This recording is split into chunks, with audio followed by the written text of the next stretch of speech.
All right, good morning, everybody. Welcome to the Debate Club, a platform for people to engage in healthy debates and disagreements on various topics. The topic for this week is: Will India beat China economically in the next 10 years? Agree or disagree? India and China are two of the world's most populous countries. However, the key difference between the two populations is that India has a growing working age population, while China's population is aging rapidly. India has a huge potential to grow in the upcoming decade, while China's growth rates are expected to slow down due to the economy reaching a maturity stage. It is also important to note that China's infrastructure development has been significantly better than that of India. India also has uneven growth patterns, while China's economic transformation is unparalleled. With that context in place, we will now open the floor for debate. Anyone who wants to speak can use the reaction button to raise their hands, and they will be allowed to put forth their points in the order that they raise their hands. I see Harpreet Singh. Please go ahead. A very warm good morning to one and all present here. Today we are here to discuss, will India surpass China economically in next 10 years? And here is my controversial opinion, which is a no. India will not be able to surpass China financially in next 10 years. I know we love our nation, we can't see it falling, but the truth is a simple no, because we have to address some issues. First of all, we lack in infrastructure. We have seen bridges collapse in Bihar. We have seen cracks in Atal Setu Bridge and many more. The second reason is our exports. India exports are limited to around $400 billion, and China's exports are around $3.5 trillion. The third reason that was actually mentioned in the fact book only. Third is the sector. Our manufacturing market is limited to around $200 billion. On the other hand, China manufacturing market is around $5 trillion. India has a long way to go, but we have to address some issues like corruption, manufacturing, and many more. In my opinion, it would be hard for our nation to surpass China financially in next 10 years.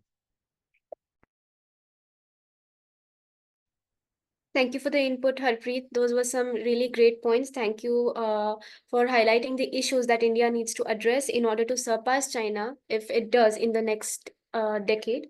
I see Raghav raising his hand. You can go ahead. Yeah, thank you for the opportunity to speak. So basically, I see some of the points made by Harpreet. See, the thing is that infrastructure crumbling is not something exclusive to India. If you just look it up, basically Chinese infrastructure is known to be pretty awful. I don't know if you've seen this, but like they basically have like large cityscapes completely filled with buildings that are like terrible. Like you cannot inhabit them. You'll walk down the stairs and you'll basically see that the stairs are crumbling as you walk down. I don't know if you've seen these videos, but you should check it out. This is not a point against the status of Indian growth, because like I know the news stories that you've seen about the bridge collapse in Bihar and all these other places, and I see those as like isolated events. I don't see that as like something that should define the trend in the next 10 years. I think just to set the context, right? Basically, the next 10 years is in the future. None of us here know what's going to happen in the next 10 years. But in my opinion, I think the prospect of us beating China is still a live thing. I know that it's unlikely given the conditions. I mean, I'm sure like Harpreet has made these points about like how our starting points are very different. Our exports are like very minuscule compared to what Chinese exports are. Our manufacturing sector is not as evolved. Our infrastructure is not as evolved. So all these things are true. Absolutely, we are at a disadvantage. We're the underdogs here. Okay, absolutely, that's for sure. Nobody can disagree with that. But I believe that we have a better foundation for a more holistic and more inclusive growth pattern in the next 10 years, where there is a slim likelihood that there is a possibility that we can actually beat them, if not in the economic factor, like unanimously, but also if we can just beat them in terms of the quality of life factor.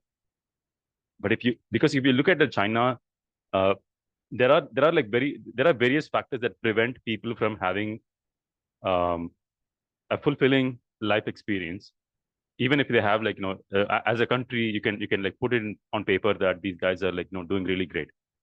The thing about China is that what you see is not always what is actually the truth. They have a huge propaganda machine. They filter their news. Whatever you see about China is like mostly like very curated, like external projection of what they are what they want to be seen as, right? It's not more. It's not as much as like what they are. It's what they want to be seen as. And there are certain other things like for example, exports and things like that that you cannot dispute. I'm sure like China is definitely economically and infrastructurally advanced, but I think that there is going to be a point in time when Chinese society as civilization will collapse, and we will get to see that we as a civilization will surprise everybody else watching us, because we are we are better poised, right? We're starting as underdogs, but we're better poised to make progress, because we have foundational integrity. We have a society where everybody's voice is heard. You may like disagree about the efficacy of Indian democracy, but I believe that Indian democracy is functional, and it can actually lead to surprising outcomes if the citizens of this nation choose to rise up. And I believe that the next 10 years is going to be really fundamentally like transformational, because there is a lot of like upsurge in the Indian entrepreneurial ecosystem, and a lot of people are coming up with like innovative ideas. And I think that there's going to be some revolutionary ideas in the next 10 years, which are going to yield to that kind of a outcome where we will surprise everybody else. Of course, I mean, like I said, I want to come back to the point that I made about like, how, uh, we are the underdogs. That is definitely true. We are unlikely to be the victors in the next 10 years. Maybe if you take the next 30 years, sure, we have a better chance. The next 10 years is really unlikely, but I believe that there is a slim chance that we can make it. And it depends on what we do as citizens to get there. It's not just on the government. I think what we do as citizens is going to be very key in making that happen. So those are my points. Of course, yeah, thanks. Those are some really interesting points you made. And of course, China definitely has a very strong media presence, in the sense that we only see about China what China wants us to see. That is a really great point. And also about India and the rise of entrepreneurship and startup culture are also something that really may help India surpass China in the next decade, if it ever does. So those were some really great points, Raghav. And next up, I think, is Chandralekha. Please go ahead. Yes, thank you so much for this opportunity. And I would like to go on and state that I strongly believe and agree that India will beat China economically in a decade or so. And yes, I would also like to state the fact that every economical prediction or aspiration should come from a place of optimism a bit. And when I say this, not only on the mere fact of hope, but also to see what has happened in China since the 1900s, or say 50s, 70s, specifically speaking, be it in the Zedong's period or Xiaoping's period or today's Jinping, we have seen that, be it a communist revolutionary or a person who strongly believed in capitalistic economy in China, within spite of them having been faced with famines and everything, they've always placed a lot of value on controlled capitalism and the migration from agriculture to an industrialistic society. You know, basing a lot of their interests or growth on the diversified exports. And which today came to, even if you see at the Fitch rating and all, took place in the high-end technological exports in 2000s in China. In spite of the fact that in the 1980s, China and India having the same GDP, now it's about 2.5 times more than where we stand at. Having all these points in mind, I would still go on and say with a bit of optimism that I do believe that India would be China economically in the coming 10 years, because at the end of the day, it doesn't matter if the cat is black or white, as long as the cat is the mind. Look at the situation in India. Yes, we have our own share of drawbacks, like our two previous speakers have rightly pointed out, be it the unification issues or the fact that out of the 433 million core labor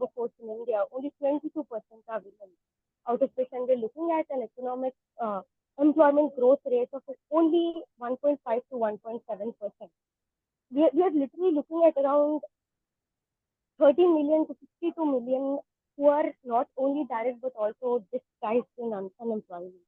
This is a statistic that I have taken from the Indian Employment Report from 2016, and which also stated that India should be looking at least 3% to make sure that this drawback in the economy would catch up to at least a decent country, if not India.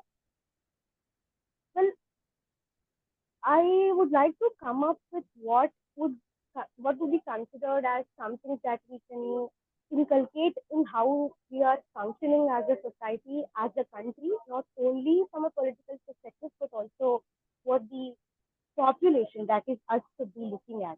That is, this is a fourfold uh, aspiration that we need to be looking at, in my perspective, that is the unification of people rights.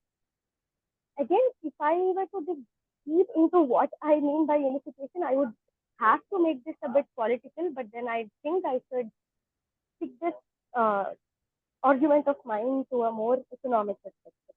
And as uh, it was pointed out rightly in the beginning, that if you look at the elements for growth, that is the youth that is there in China, we see that the older population is growing, as we see in the coming decade, compared to what is in India, that is the younger generation. And if at all we were to make a directional effort opposing to what has happened, let's say if I quote 2014 shutting down of Nokia production unit in Tamil Nadu because of some tax issues and all. If we were to look at these few minor drawbacks and make sure that the representative democracy take a step back, so that the political leaders that we have today, whose goal shouldn't just be winning the coming election, but majorly or more weighted to what should be done for the development of our economy. We can work on our economic mode and make sure that the low cost production, which is China's major growing factor, that was in the previous period. Even if we look at it now, we see that the Bloomberg Economic Space survey also suggested this fact that 9%, an acceleration of India's economy to 9% is what has been predicted in the year 2028. But in the same survey has also stated that China would fall down to a 3%. And where is this coming from? The mere, not only again a mere fact of hope or optimism, but also some basis like Apple basing their 14% of production in our country, that is India.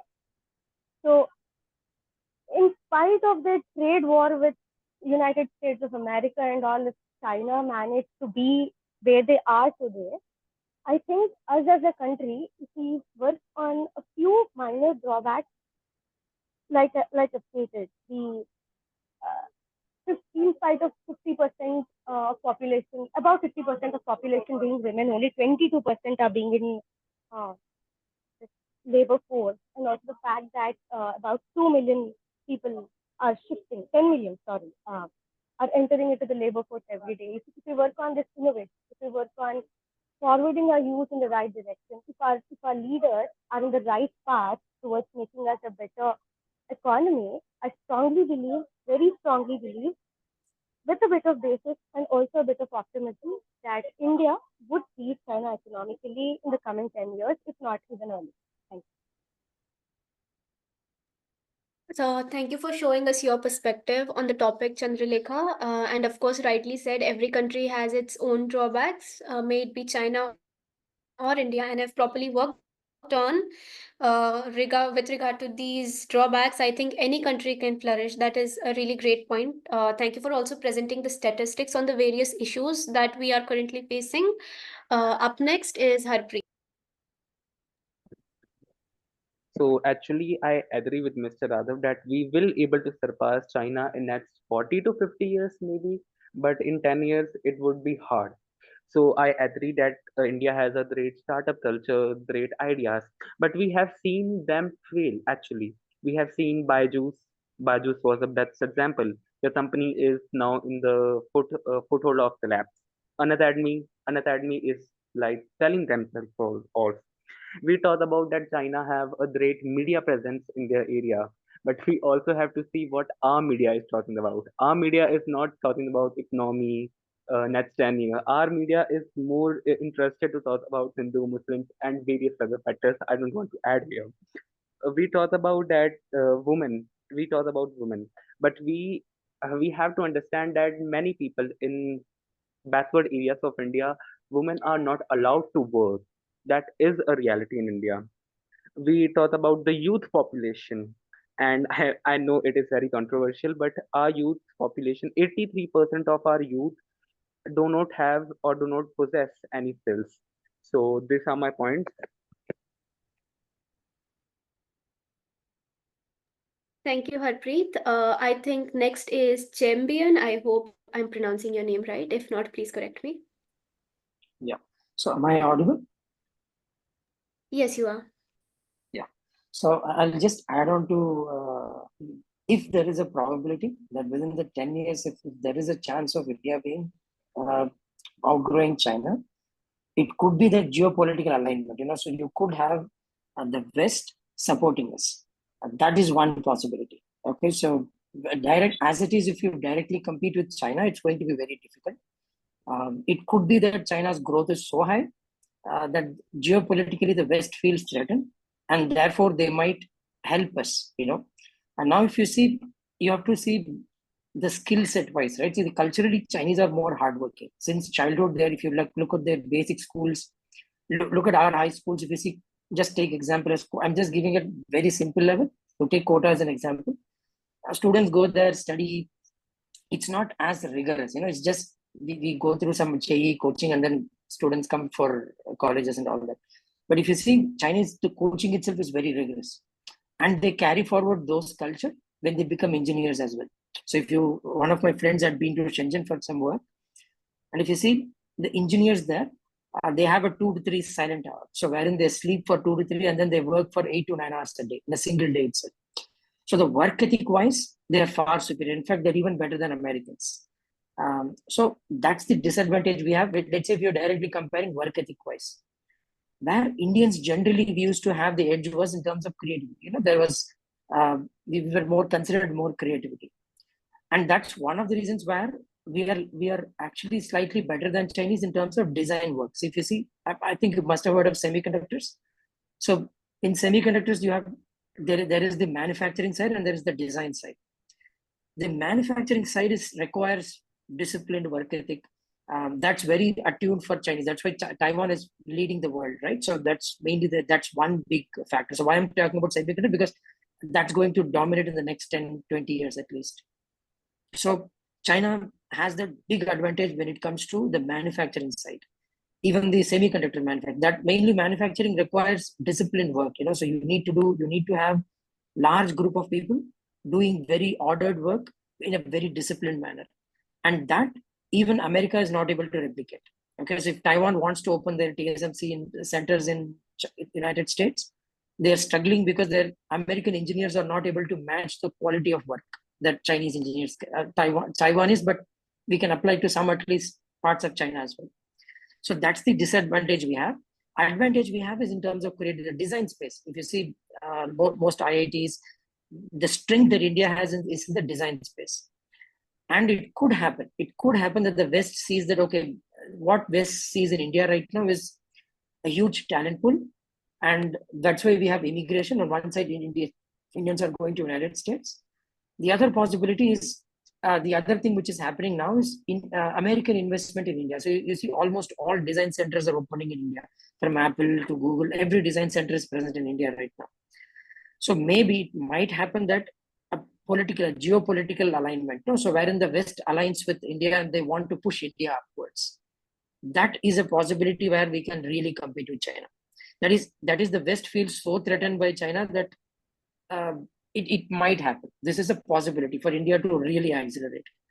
Otherwise, as such, if you see, we have to compete with the work ethic. That's very challenging. In India, when it comes to implementation, China beats any other country in the world. I mean, not just India, they can even beat the United States too. Where we have the advantage is in terms of see the number of startups. Even China has a number of startups. They have a lot of startups which are really good, and especially in the semiconductor design space, they have not been able to crack. Historically, India has always been better. So maybe software we are catching up. But if you see, you have to compare the quality of programmers, right? So if you take the best programmers in India and the best Chinese programmers are better. So this is something even Americans would notice, right?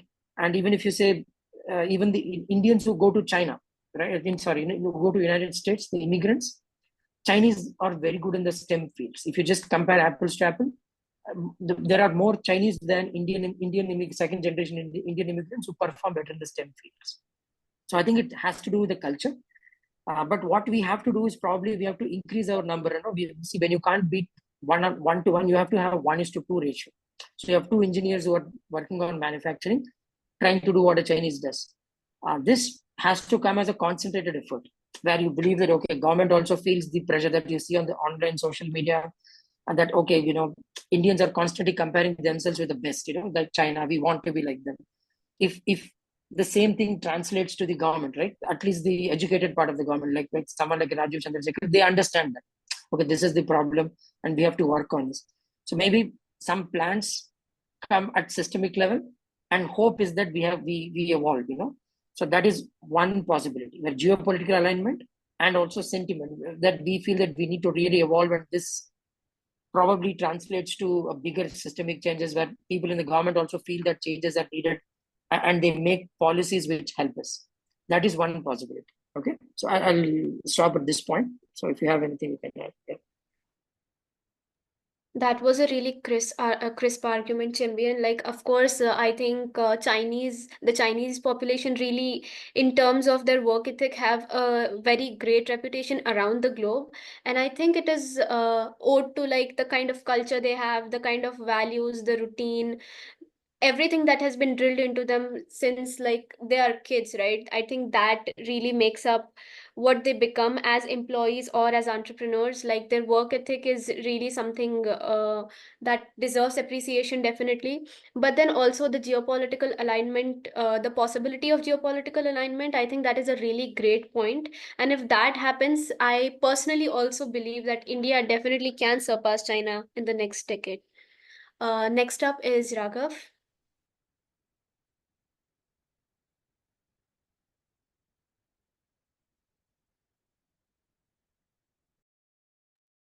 Yeah, can you guys hear me? Am I audible? Yes, Raghav. Yeah. Okay. Yes. All right. So yeah, I mean, okay. So let me rephrase or at least reconsolidate my position here. I believe that conditionally, right? Conditionally, it's possible. I'm not going to say that it is like definite. It's a definite possibility given our trajectory right now. Because like there are fundamental advantages as well as disadvantages that India has against China. In terms of fundamental advantages, we have the fact that we are a democracy. We have more individual liberty than China does. I mean, if you look at the example of like what happened to Jack Ma, right, the guy who founded Alibaba, AliExpress, this guy is like out of the news right now because like he's had a certain conflict with the government and he's basically shut down. The government of China has like a much higher authority and much higher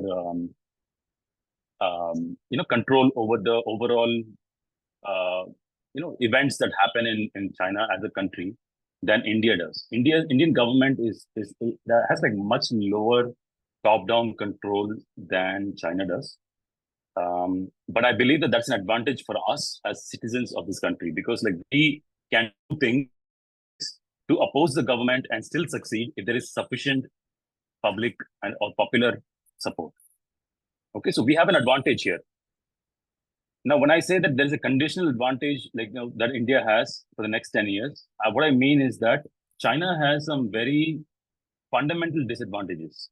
Okay, Chinese people, you never get to hear the state of the psychology of Chinese citizens as outsiders. But if you look at it inside, right, there is definitely a certain volume of Chinese individuals who are who do feel that there is a certain fundamental suppression of their individual freedom, right? The Chinese business can only succeed if they are 100% aligned with the agenda of the Chinese government. If your views disalign with the government, you're basically shut down. You will never hear the stance or the viewpoints of the people who are suppressed by the Chinese government. These are fundamental disadvantages that China has, and I believe that it's I've had Chinese friends. Okay, like I went to the US to study, and I've had one of my closest friends was actually my roommate was actually a Chinese citizen, and he was really smart and everything. He could not succeed in the US. He went back to China, and he's working up his potential there. But he's only going to be able to succeed if his political and ideological alignment is within the acceptance of the Chinese government. So there are fundamental issues there. For example, I'm like comparable to him, as in that like I came back to India after I had my experience of the American lifestyle, and I believe that I have a lot more freedom and a lot more risk potential than he does, because like I can do things that oppose the Indian government much better than he can do the same in China, right? And I think that when I say conditional, advantage, what I mean is that if we as citizens, we start contributing to this vision of like making Indian economy and Indian society a better place, we have a much higher, probability of success over beating China than Chinese have. And you have to also understand that Chinese growth has fundamentally been reliant on intellectual property theft. This is a known fact. The Chinese government will hide this, but it's a known fact throughout the world. If you look at the colloquial understanding of this whole issue and the deeper understanding of what a geopolitical understanding of Chinese advantages are, they fundamentally rely on intellectual property theft. Okay, their manufacturing industry is based on intellectual property theft. These guys like basically steal technology from the US manufacturer, US designers or US companies that choose China as a viable alternative for manufacturing, because like it's a lot cheaper and more efficient to manufacture in China while you design in the United States or something like that.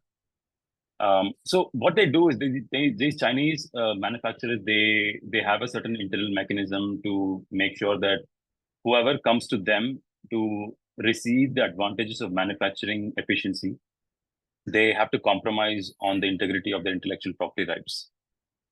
And you see a lot of like companies propping up that compete with Tesla. I mean, Chinese EV manufacturers are actually known to be very efficient, much more price efficient, performance efficient than, for example, Tesla. The greatest competitors to Tesla is actually in China. These guys are able to manufacture, very efficient systems that compete with likes of Tesla and like other players who are innovating in the space, simply because there is a certain loophole that they're exploiting in terms of the intellectual property rights. And you have to basically mandate that this is going to be the status quo moving forward for them to succeed. But India doesn't have those disadvantages. We do have a more compliant infrastructure in terms of like complying with international regulations and things like that. We don't engage in intellectual property theft to advance ourselves. I do agree that we are starting at a very disadvantaged position compared to China, but I believe that we still have the potential to make significant progress ahead of China, simply because we have foundational integrity, right? We have a democracy. We have people who are capable of innovating in the space and get subsidized by the government, regardless of whether their alignment is in with the government's values or not. And I think that, like I said, it's a conditional thing, because we will be able to succeed if we as citizens rise up to the challenge and we see the scope of like our engagement and our capacity as individuals to influence the national growth.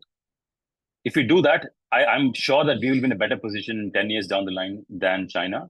And not just in economic factors, like, even lifestyle factors. Like in China, there is a suppressed minority, or you can say the suppressed even majority that oppose to the ways of the Chinese government. But the fundamental reason why they don't get to say is that the Chinese government is really good at top-down control. And I believe that there is going to be an existential crisis in China in the next decade that will undermine the growth factor. It's going to result in a lot of civil disturbance that can lead to a lot of disruptions, not just in the economic factor but also in the civil factor, like the integrity of the civil sectors. I'm kind of like banking on the potential of the Chinese citizens to like to uphold their own rights and everything, to come to a point where they believe that they deserve better, because it's only so much that you can do with economic problems. At some point, you're gonna result in a large enough population that is distraught by the existential threats to their freedom and potential as individuals. That's going to result in a fundamental collapse of the Chinese ecosystem. So that's going to happen. It's a matter of time, I believe that.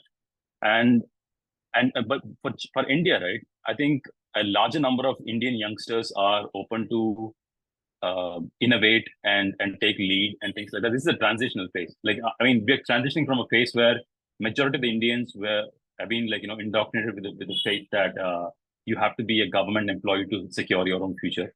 Now we're getting to a point where Indian youngsters are more keen to start their own startups and build their own systems and everything. And Indian government is also very receptive to these needs, and they're subsidizing the various things that startups in India need to succeed.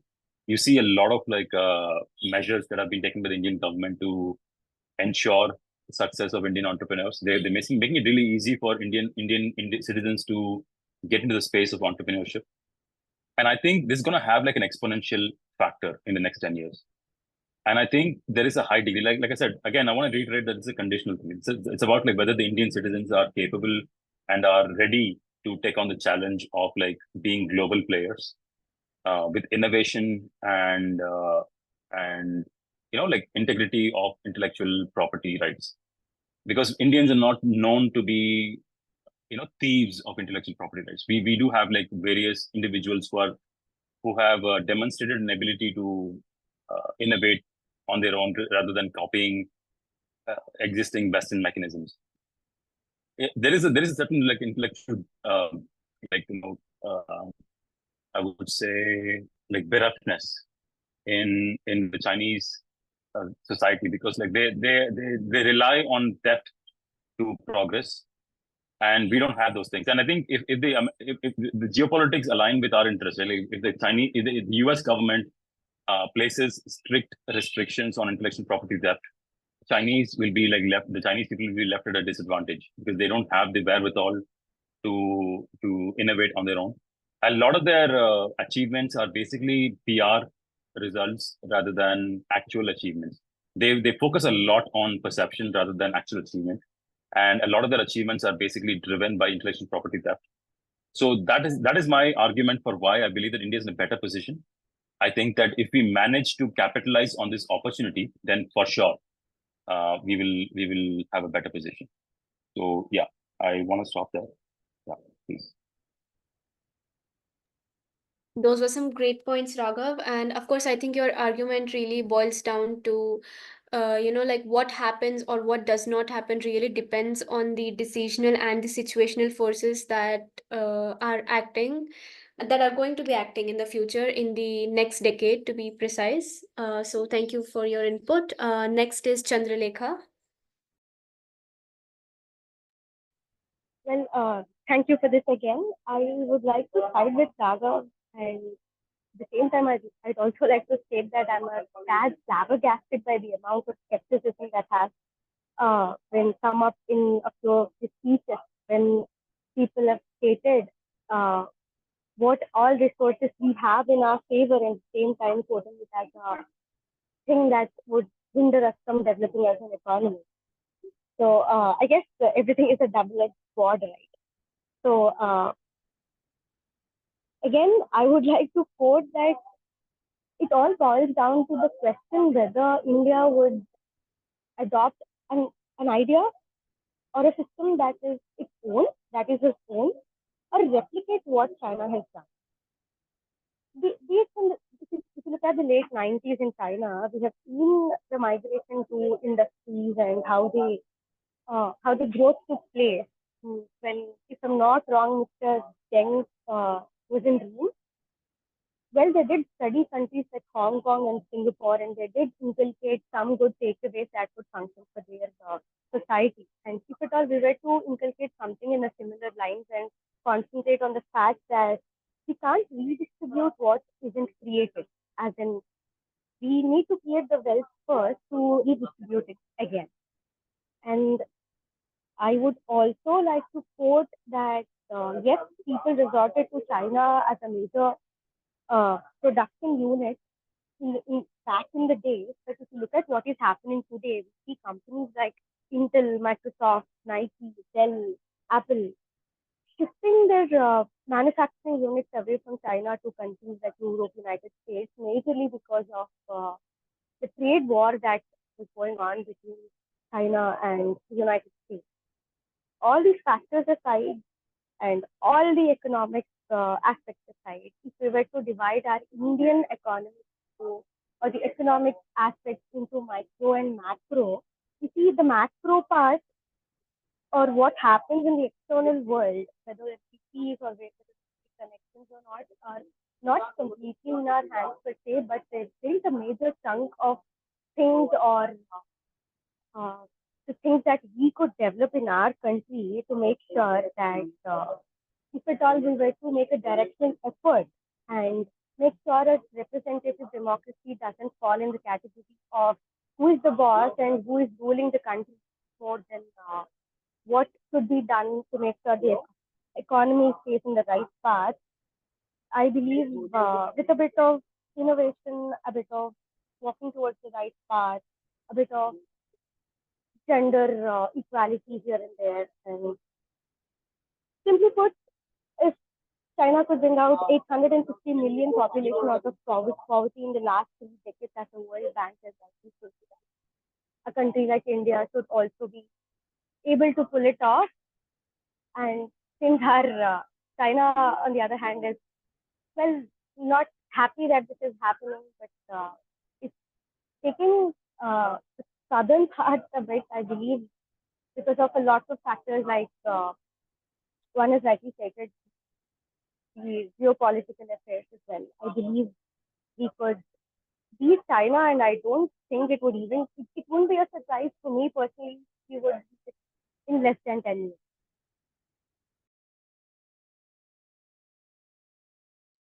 That's it. Thank you. Thank you, Chandralekha. Next up is Harpreet. But before Harpreet goes ahead, I would like to tell you guys that it would be really appreciated if every person keeps their argument short, like somewhere in between 3 to 5 minutes, so it does not undermine the opportunity that others have to speak, because we have a time limit before we move to a unmoderated discussion. So I hope everybody will keep that in mind going forward. Harpreet, you can go ahead. Okay, so I will just keep it short and simple. We all can agree on one thing, that China is ahead of us right now. We all can agree that we are a democratic country and they are not. Their people are suppressed and all. But we also have to understand one thing, that in the 90s, India and China were on the same pace. Our economy was in the same pace. I agree that they took communism and they suppressed their people and all. But we have to understand that by doing that, they were able to grow their economy faster. So this will be my closing statement for now. Thank you so much, Harpreet. Next up is Champion.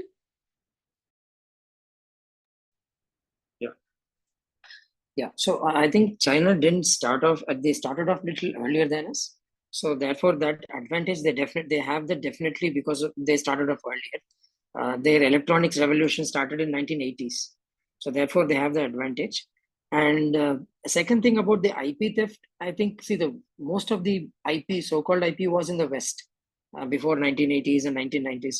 So any country that wants to start had to be heavily reliant on America because even if you look at all our IITs, they were all mainly each IIT had a collaboration with a Western university, like some with Germany and some with the United States and all that. So with their help, the East had really evolved. But now I think the trends are changing. I mean, at least China. I can speak from the academic side and the research side and the industry side. China is able to attract the best talents. I mean, we are not able to still be able to successfully do that yet. Probably it will happen in the upcoming. Hope is that it will happen soon.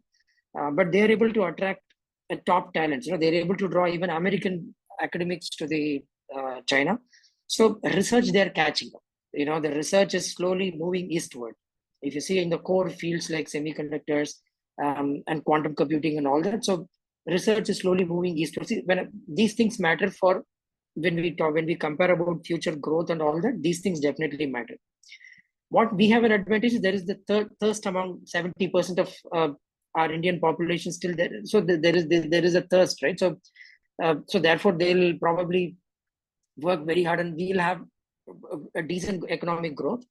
When you reach a certain level of economic maturity, then there is a fear of stagnation. And that's what probably China has to fear. And we have that advantage because there is that there is inequality and younger population, and there is also the thirst for growth. So that's probably in our advantage.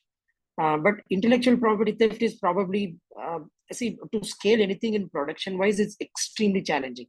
And if we can say IP theft, even if India wanted to do IP theft, it's very difficult to scale up like what China does. We simply don't have the modalities in place. Okay, so that China has that advantage right now.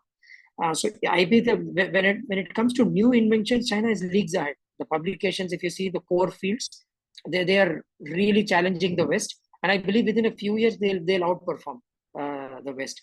As I said, the only way that India can really go up is that, as I said, if the West feels threatened and the West geopolitically aligns with us, okay, say that okay, we are going to help bring India up in a way to to somehow in their minds to feel that they can somehow resist China. So that could be only possibility where we can really grow better than China. So there are many things we can learn from them, work ethic and all that. But this IP theft argument is, I think, not so great probably in the coming. It will probably not hold its value in another 10 years or so. More inventions will come from Chinese, and that's inevitable, is what I feel. Okay, yeah. Thanks. I made my. Thank you for the input, Champion. Next in line is HP. Yeah, thank you for the opportunity, and I liked everybody. Very informative discussion that happened.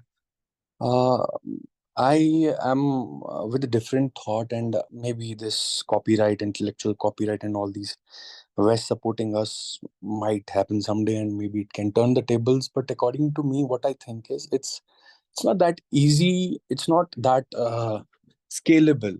So bigger troubles that are with us as far as our country is concerned, and immediate dangers that we have in terms of China, I think they need to be addressed at first.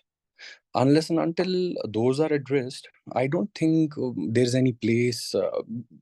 Say, for example, looking at the current situation, how we are dealing with our neighbors, be it Bhutan, be it Nepal, be it Bangladesh, be it, we don't have to talk about Pakistan only.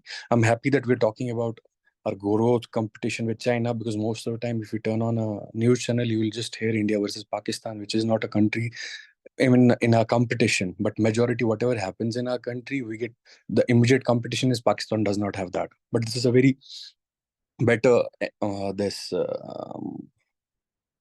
the point, the discussion is better, and it should move in this direction, and we should really understand who our real enemy is.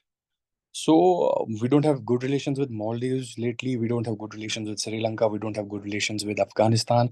There are small trades that are happening. But if you analyze the bigger picture, you can see China is everywhere. China is in Pakistan, China is in Sri Lanka, China is in Bangladesh, China is in Maldives, and it's pushing us out everywhere. If you see these Belt Road initiatives, CPAC initiatives, China has started with Pakistan, even with Bhutan now, and even their infrastructural exchange with Bangladesh, the hydroelectric power plants and everything they are doing. So you can see a strategy formulating where China is trying to crab us already. If you are looking from an out of the box, if you see what it is doing, you can see what it does to us in United Nations, how it stops us from getting United Council seat. If you see how it tries to crab us everywhere, how, for example, we try to designate Masood Azhar as a global terrorist, and it countered it. And the person who was the Kandahar attack happened, the airline hijack happened, and many attacks that have happened in our country because of that person, and we can't even designate him as a terrorist. That's how much influence it has. And I think in future, our conditions and current government and the instability we have, especially the political instability and the division our country has on basis of castes, communities, religions, the deep down communal disharmony that has progressed in past 10 years, and the negligence media has showed. The effective way of saying that we are a better democracy compared to China is a very bad example. I would rather say we understand what we need to do at first, how we need to improvise our relations with all those people we have always been in good ties with. For example, you can see India Out campaign happening in Bangladesh, Maldives, and then the President Muizu coming in power. The same you're seeing the next opposition that is coming out in Bangladesh. Sheikh Hasina is a very good this ally as far as the current position of Bangladesh is concerned. But if the government changes, her opposition again has started India Out campaign. So, and same way, China is giving military helps and everything to Pakistan. So next time we are fighting Pakistan, the first thing that we are going to do is we're not going to fight Pakistan. It's going to be China fighting a proxy war with us, because those people cannot stand us. They don't have any ground. Pakistan's very weak in terms of finances and everything. So everybody who is coming up as these proxies is one way or other way affiliated to China. And I would like to counter this argument also. If West helps us, I think that is very, very, what you say, that's not something that can happen, because we are not Israel. Israel is a very small country. It does not have a crore population. The size of country is small. In India, as magnanimous as India is, you cannot pull 150 crore people out of poverty, 80 crore people out of poverty, and push the whole country and surpass its GDP of China. And it itself is fighting a trade war with China. So you cannot push something that huge. You can see US examples with these South Korea and other these Israel examples, but India, it's very difficult. And then again, as far as our competition with China is concerned, I don't think China has these hostile borders with other countries like India has. The way we have started creating enemies, the way our politics is moving, and it's very shameful and extremely painful to see what our government does when it bans TikTok, when it bans popular things that people will know ki ha, India is fighting China. But under the tables, if you just see the import-export trade deficit with China, then you get shocked what is happening. On table, they show we are fighting them, but off table, some other dealings are happening. We are bowing down to them. And then again, you just see Doklam happening. You just see our soldiers getting massacred and martyred in Ladakh, and they claiming Arunachal Pradesh. All these things, if you just analyze, you'll realize how weak we are and how our government is bowing down to these people. We stand out, the Doklam standoff takes place, international parties and borders agencies come in, and then the standoff takes place. And then again, they go with the road initiative with Tibet, and the standoff does not take place, and we ignore, we had a confrontation and now we are not. The psychological warfare they are doing with us, and the same situation that happened in Ladakh, where they started getting into our territory. And now what they're doing psychologically with us is they're making these big colonies and army presences along our border. They can't do anything, but what they're trying to do is they're trying to give a psychological pressure to our government. And unfortunately, they realize that it's a perception government, and deep down there's conflict. So if you push down the government, our opposition will start getting up. And then again, opposition and the government have different attitudes and policies towards all the countries. So that also makes us very vulnerable, because people might have a different image of India as an IT hub and everything, but they realize that if there is a different government, they have a different approach. And if there is the current government, opposition does not come to place. Or even you just see non-BJP ruled states and BJP ruled states, their trade partners, their banking businessmen that help them, and whatever kind of lobbies they follow, have very different approaches. So looking from all that perspective, and looking how we have stopped doing trade with immediate partner countries, like we were developing these dams in Afghanistan, we are developing ports in Iran, and we had a partnership with other countries, has since past 10 years, because of the communal divide, made our relations very difficult with immediate neighbors. We might have good equations with Dubai and Saudi Arabia now, but as far as our immediate neighbors are concerned, China has covered all of them, and China is pushing money inside them and getting them into debt. And in one way or other way, it is going to fight us through a proxy war with one of our immediate neighbors. And we are not Israel, or we are not South Korea or some small country, especially if we have an unstable Jammu and Kashmir, unstable Punjab, West Bengal, Kerala, a different state, completely feeling isolated on a national scale. So, judging by all that, I think there are many corrections that we need to go through, then get into small technicalities which might give us 1 billion or 2 or 5 billion extra this trade deficit and push us in that direction. Thank you very much. That'll be all. Thank you so much for showing us this perspective on the story, HP. I think if we are going to look at the bigger picture of the entire thing, that the entire relationship and the kind of economic growth, if you're going to look at the two countries parallelly, I think we also have to address what kind of issues are going on in terms of international relations. So I think your points really helped us see that. So thank you so much. Next up is Samarth. Right. Uh, I would like to pick up from the stances that some of the other speakers took. I'm just like paraphrasing them when they say that one of the prerequisites for this consistent and consistent economic growth is that the society, it should have like a stability. And what I find is there is too much instability in our Indian society compared to like some of the other societies which we can see uh, you can take the example of many countries that have industrialized in the past or are currently going through this industrialization process. And what we observe them in all of these countries is that they had this social stability was much more prevalent in those countries compared to India, and this is due to the fact that the cultures in such countries where it was a lot more homogeneous. So this cultural homogeneity, I think that is a very necessary condition for the social stability. And this cultural homogeneity, it can come about naturally, or it can be like imposed from top down. But anyway, but either way, like it is like a prerequisite for social stability.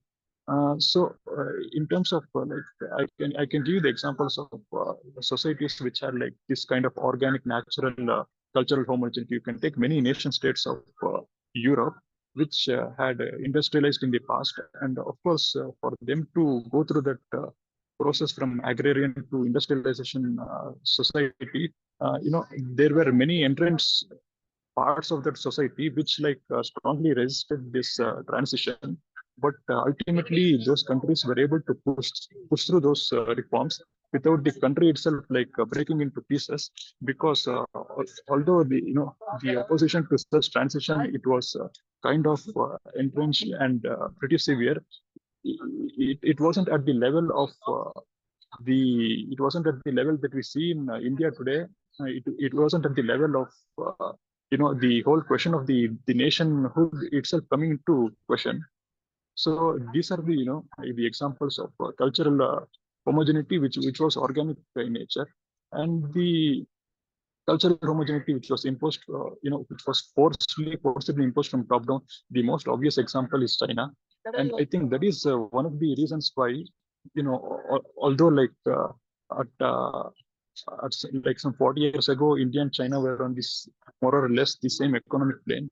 China was able to make rapid economic strides because due to this, this the unity in all of the political decisions they took, and there was no opposition. You could not. There could be no organized opposition to the Chinese Communist Party, and there were many advantages for such an environment, uh, for such a in strict political environment. There will come many advantages. There will be no inefficient. There will be less inefficiencies. There will be less indecisions, and the government can take a strong decisions and push the country forward in which direction it sees fit. But obviously there will be downsides to such a authoritarian atmosphere. We know all of the the numerous human rights abuses that has taken place in China. So the whole point of my argument is that this necessary condition of this cultural homogeneity, it is not there to such an extent in India as we have observed in all of these other countries which have gone through this period of industrialization, and it is already this instability.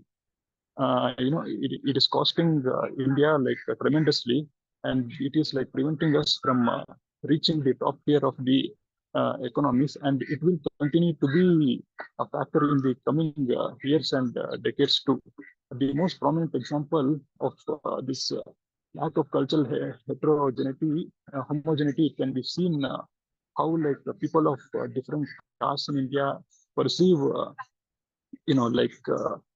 this struggling for economic progress as a zero-sum game. When people from the disadvantaged communities, they will see it as this whole enterprise of economic progress, that it is disadvantageous to them, because it will involve people hitherto suppress them gaining social mobility.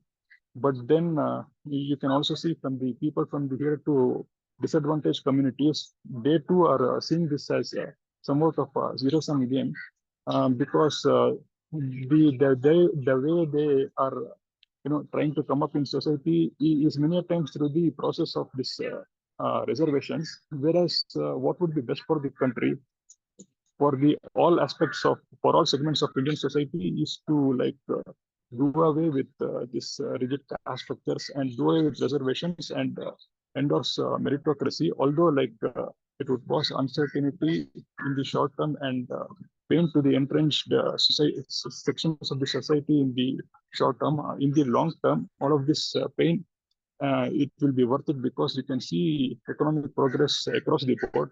But such decisions, it cannot be taken in India without the nation imploding. So this is just one prominent example of this instability in our country due to the lack of cultural homogeneity. I can give many other examples due to regional differences, linguistic differences, and religious differences that are deeply entrenched.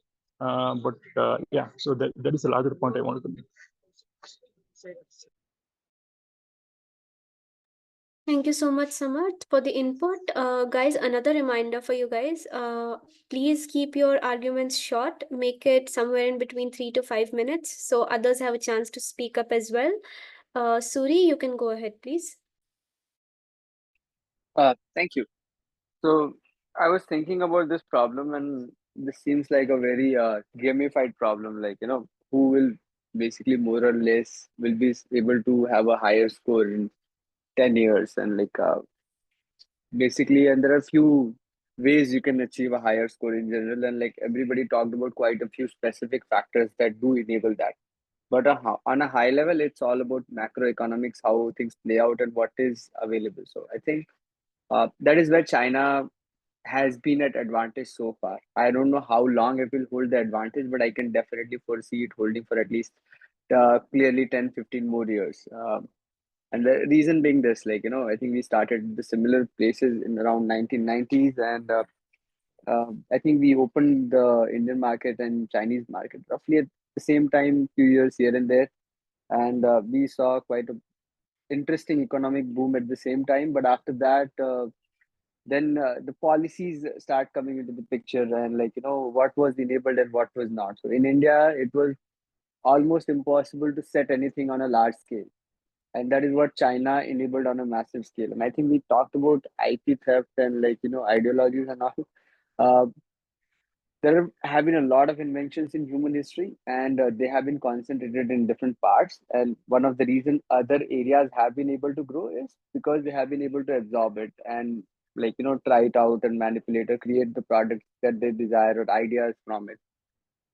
There are multiple examples. If we talk about Indian history, it was quite rich. We had very sophisticated colleges studying from science, history, geography, everything, right? And then, of course, the different empires happened. British Empire came, collapsed. At that time, British Empire ran quite crazy. They reached out to different parts. They learned a lot of new interesting stuff. They set up universities, and the base. Base population became educated and they had a better idea, or they were able to take better challenges. And also at the time wars happened, world wars, and world wars are generally, or even significant wars are generally, big engine of innovation. They deplete the economy and people are going crazy to just get a hand over the other. So a lot of drone innovation is happening all over the place because of war. If there is no war, there is not much need for really crazy innovation, because it is not a threat for a survival, right? So during the First World War, we got all the vehicles. Before that, some of the wars and the transport was on horses. During the Second World War, we got planes and uh, uh, cell phones and devices and stuff. Now all of this technology more or less was concentrated in the West, and I think all of the East was more or less depleted out of this. So slowly we started taking advantage of it. Now at this time we had to absorb as much as possible, and that is where we did not take good advantage of it. So I think if you look at it, the Indian population and Chinese population, we did briefly talk about the education level and absorption, and how Chinese people don't get to do this or that. But Chinese universities are getting to some of the best universities in the world at this point. They are publishing some fabulous work in terms of innovation, and even in replication. Replication is so much undervalued at this point. They are not getting a lot of help in the semiconductor business. They have been recently be able to replicate 8 nanometer chips. Of course, Taiwan is doing 3 nanometers, which is leagues ahead. 3 nanometers is ridiculously small, right? We are slowly approaching the limits now. But to be able to do 8 nanometers now, they can facilitate electronics on their own house. Till then, they were doing electronics and all, but they had to rely on external components a lot. And then economy was kind of slowing down in China, but they did some amazing innovation in last 10 years. They improved significantly on battery technologies. They improved significantly on transportation. They improved significantly on infra construction and management. And last but not least, they are moving significantly in semiconductors.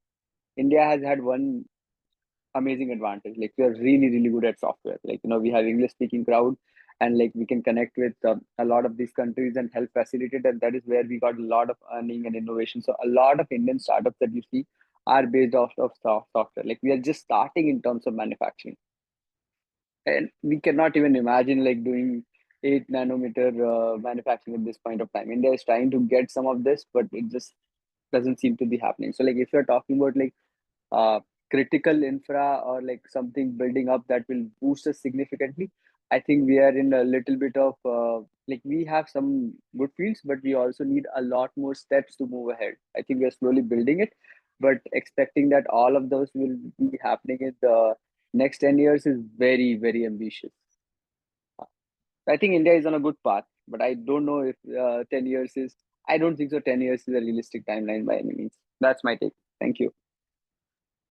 Great counter argument, Suri. Really appreciate all the points you've made. Next up will be Saju.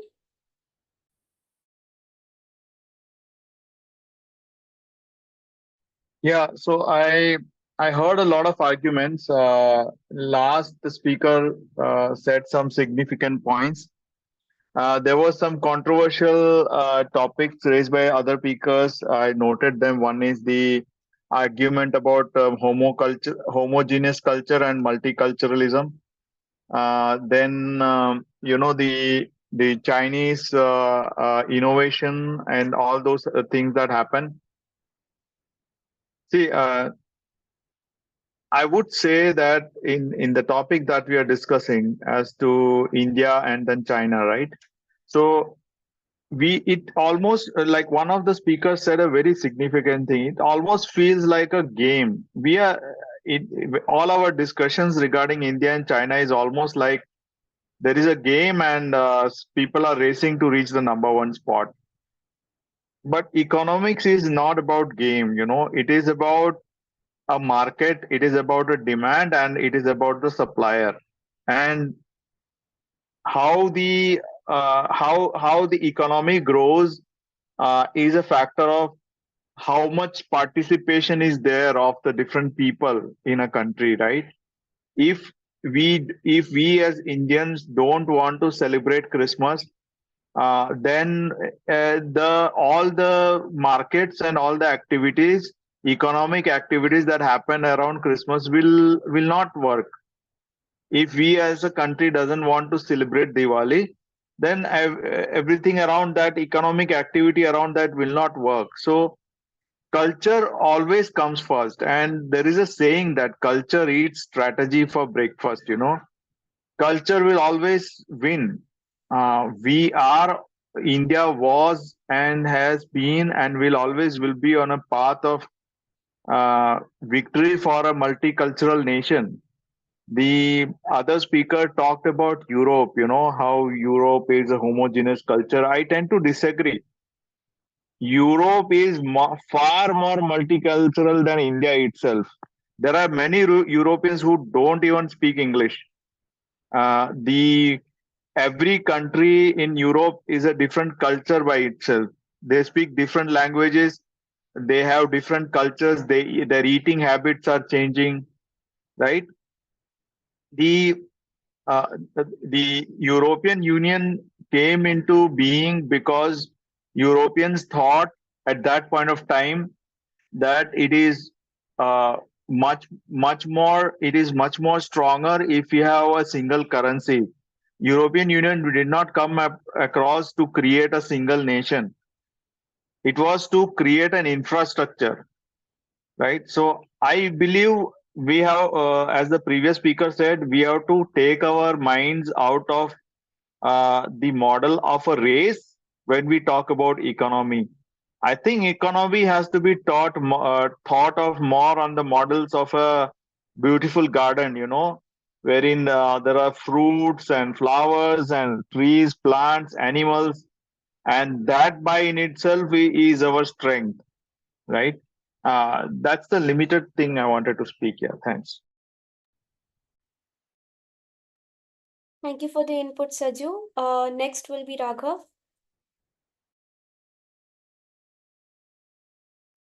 Yeah, I just want to make a small point. I don't want to take too much time, but basically the point about cultural homogeneity being an advantage, I disagree with that.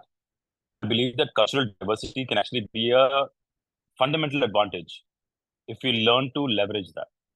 Okay, so if you look at majority of the competitors that we have, India is basically like the single most distinguished society in terms of large societies that are fundamentally diverse. There is this overused adage about unity and diversity, right? This is something that that is not just like a cliche, but actually it's actually a fact that we are unified in a diverse environment that is unparalleled. No matter which other country you go, there is a significant level of homogeneity. But I believe that it's actually possible to convert this one thing into a fundamental advantage by if we make sure that certain aspects are dealt with, like certain, for example, if the government is better organized at grassroots innovation and facilitating innovation, like for example, there's so much like complaints about the Indian ecosystem being very hostile towards foreign direct investments, where they come in with a certain initiative, but the Indian government is so inefficient, and especially at the local government level, that they're not able to facilitate in a smooth and easy process for them to invest in foreign direct investments. And there are fundamental issues, but if we address those things, right, this whole cultural diversity can become an unparalleled advantage to us, because innovation is something that is reliant upon diversity in thought. You cannot have like significant innovations happening in purely homogeneous societies.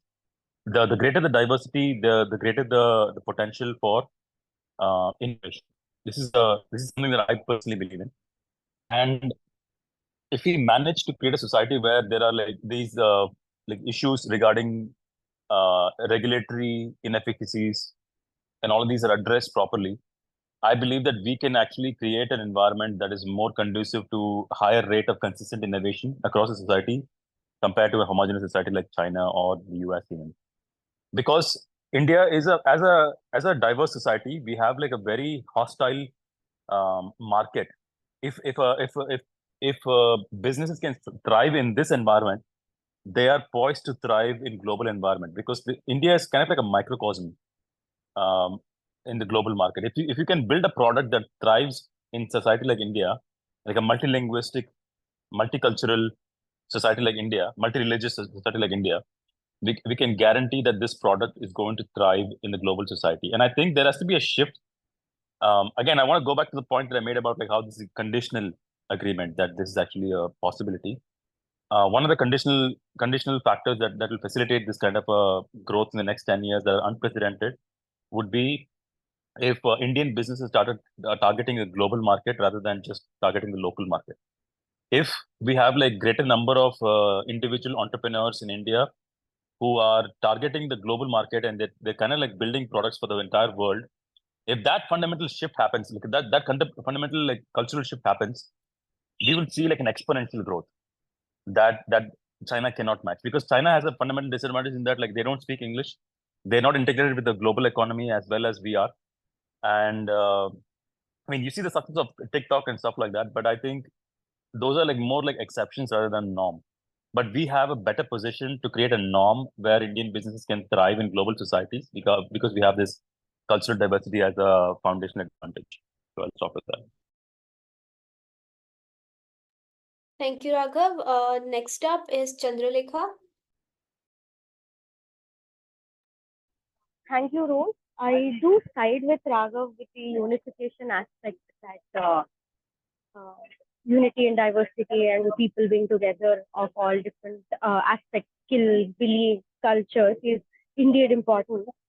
And I would like to take this a couple minutes or more than that to just quote one point that has not been stated before in the previous notice, is that this miraculous growth, in spite of India and China getting independence at around the same time, same level of economic growth, till the late 1980s, if I'm not wrong, is this expansion of China is a mere past right now. This, in fact, reminds me of Rihanna's quote when she said, "You should just pretend to be confident on the days that you don't actually feel confident." So it might seem like a giant today, the China, her country or her economy, is indeed seeming as a giant, but to look at whether it is actually what it seems to be is a question for all of us to ponder upon. And I base this point of mine on the fact that there is a property crisis going on in China, which in turn is intersecting with the growing Western concern and its dominance, on the supply chains and the technologies that a country need to inculcate to make sure the needs are met. If at all, us, India, if at all as a country, if we were to work on factors like infrastructure, the skill that we have that the youth possess, and the participation of workforce, and also, making sure that people have better opportunities to come up, get jobs, or either create it themselves. And in turn, it all boils down to the fact that whether we are luring in enough factories to provide us with the jobs that are required, from the Western side, obviously, as it was rightly pointed out. Majorly keeping in fact the property crisis and all the trade war that has been going on, I think we today can irrefutably say with a little bit of push effort from our end, we could totally reach our goal. Thank you. Thank you so much, Chandralekha. Suri, you can go ahead. Thank you. So actually, I wanted to mention about homogeneity. So when like India became independent, India, Pakistan, both the countries, it was accepted fact that Pakistan was bound to do better than India because of its cultural homogeneity. As a matter of fact, it did for like 10, 15 years. But after that, it's like, the enablement is what they lacked in terms of like growing up or whatever the market needed. And that's where I think they kind of slowed down and India grew up, right? That's one thing that I did want to put out. And another thing is, I think like if you look at like probably 200, 300 years back, the focus was on like agrarian technology, like, how much wheat, barley you can grow and like, what kind of animals you have and what you can trade with. Like that was the basic success criteria at that point of time. Now that success criteria is changing like every 20, 30 years. Like it used to be well, it used to be food like 50 years, but a little bit different terms.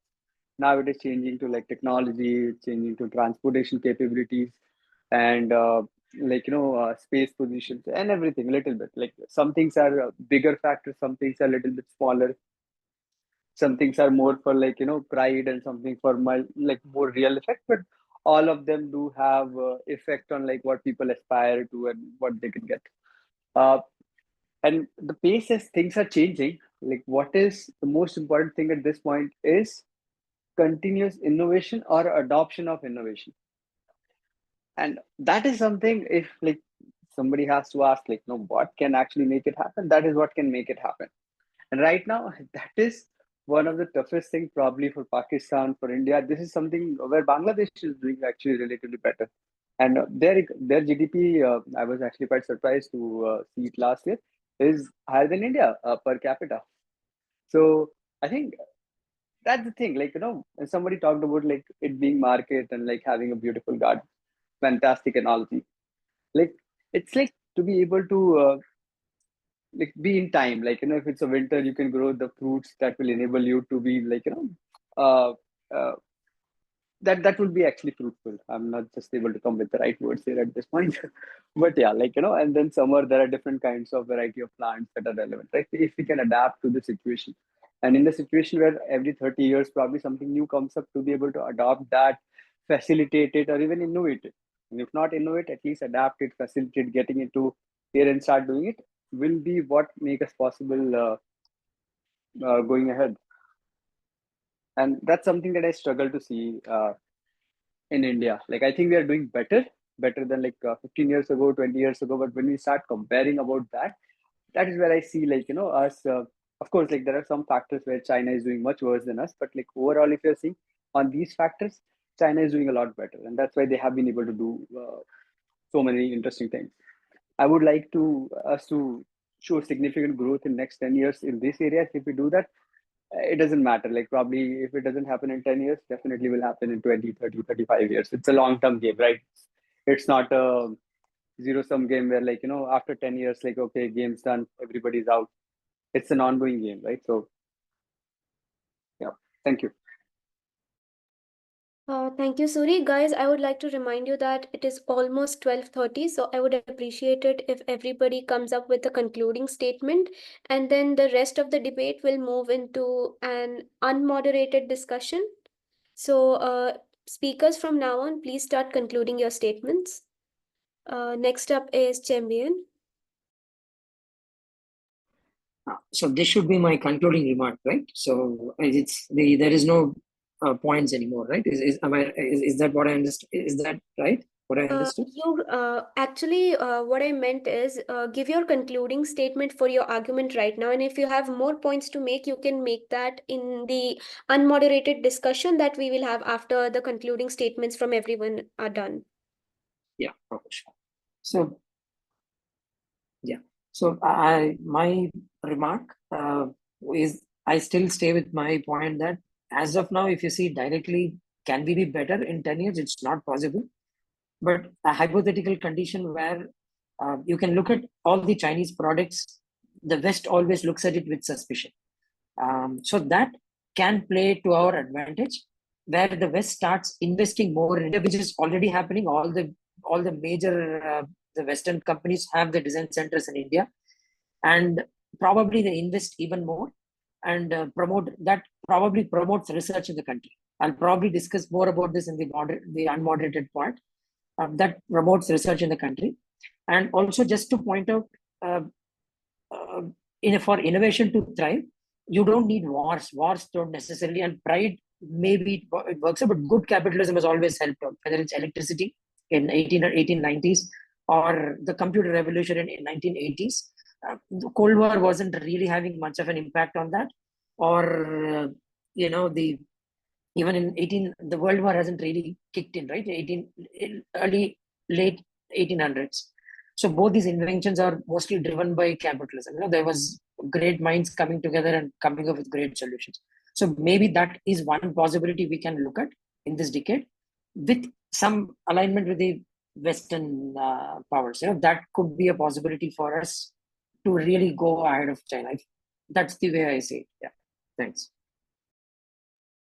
Thank you, Champion. Saju, you can go ahead now.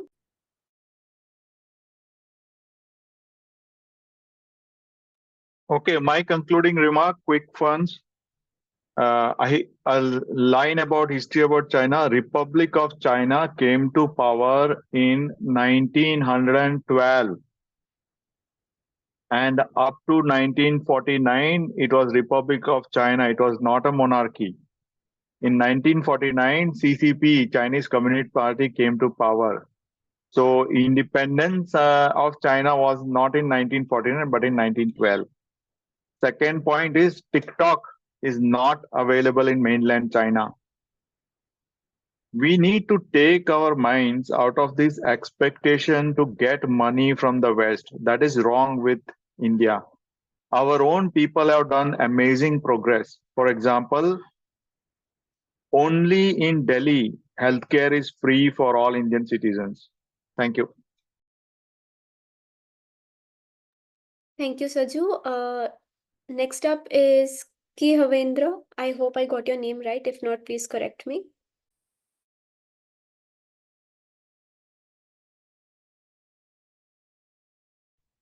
Yeah. Keshavendra. So yeah, good afternoon, everyone. So I just want to make my points and conclude the point. So first of all, I am for India at present. So because India is a powerful body right now. And second point, India is recognized all over the world right now. It is a very big, powerful body from the time it has been got independence. And in order to state that, India also plays an important role in all world summits. India plays a very important role. I'll point to that. And adding on to that, in 1994, our Indian economy opened up to the world market. And significantly from there to still now, 30 years of growth, we see India is actually grown so far ahead in the world. We see technological growth. We see our service sector doing really well. We have sent rockets to the moon. So we see a development significant, and people do fear. Countries all over the world do fear India, and they also value India's opinion. That's what I believe in, and that's what we see in the present world. And adding on to the further point, let's talk about US and China. US is a 100-year economy, and US banks on selling weapons to everyone all over the world. And China basically is the biggest manufacturer of everything. They sell everything to everyone in all over the country.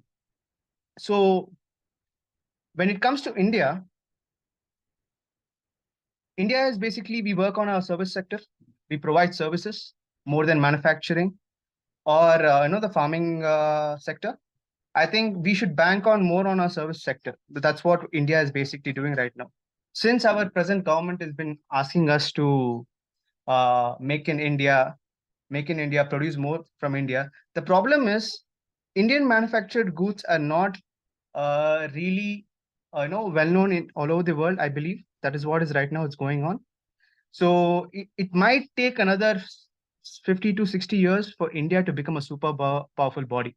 I'm not saying India is right now not a super powerful body, but it comes to an economical growth. I believe India has still potential, because right from 1994 to 2024, right now, it's been 30 years. India has grown. Devendra, I am sorry to interrupt, but this is a concluding statement. Yeah, I Whatever think I'm points you have, concluding in please maybe make it another. in the unmoderated session. Maybe I'm going to conclude in 2 more points, I believe. All Okay, right. fine. Sure then. I can conclude in the next this one, moderate, no problem. Okay, thank you. Samarth, you can go ahead. Right. For India to be an economic superpower, I think it meets many necessary conditions. It has a young and upcoming workforce relative to the larger population. So it has that going for it. It has the vast raw materials that is going for it. And then we have at the top down, many economic reforms has been implemented. So we have all of these plus points, but the negative point I see is the lack of cultural homogeneity. And we know that India has always been a multicultural nation. We had this motto of unity and diversity. But however, I feel that we have swung too much towards the diversity part of the spectrum to the extent that there are a lot of divisions. So it would be more apt to say there are, instability due to this diversity. So that has happened. The division due to the diversity that has happened. So we need more unity than diversity. And then if we have that cultural change, then India can be an economic superpower in the coming decades. Thank you, Samarth. Does anybody have a concluding statement to make? Actually, I have a concluding statement. Sorry, I couldn't raise my hand in this mobile app. No problem, Ashwin, go ahead. I think you must be aware of gross national income and gross domestic product, two different things. Ideally, we should look at gross national income. And even in that, there are two, that is nominal and there is purchasing power. So what China, the population is going down, which is a good thing. Although they will not have a lot of young population in the future, but still in the long run, as the population is going down, it's a good thing, because if there are fewer number of people, they will have there'll be more amount of resource per capita. So ideally, that is what we should aim at. That's my conclusion. All right, thank you. Suri, I see you raising your hand, but I believe you've already made a concluding statement. Correct me if I'm wrong. And if in case you have already made a concluding statement, you can raise whatever points you have in the unmoderated session. Sure. Okay. All right. So the people who have not yet made their concluding statements, do you guys want to go ahead and make one, or do we move into the unmoderated session? If somebody wants to make one, please raise your hand. I think we've reached 12:30 mark. We can go ahead with the unmoderated session. Yeah, whoever needs to speak, you can go ahead, I think. All right, so we'll be moving into an unmoderated session. This will be more of a discussion than a debate. Speakers need not raise their hands to speak, but please make sure to keep it respectful. Please make sure you're not cutting off a speaker while they are still making their point. I guess this will be the start of the unmoderated session then.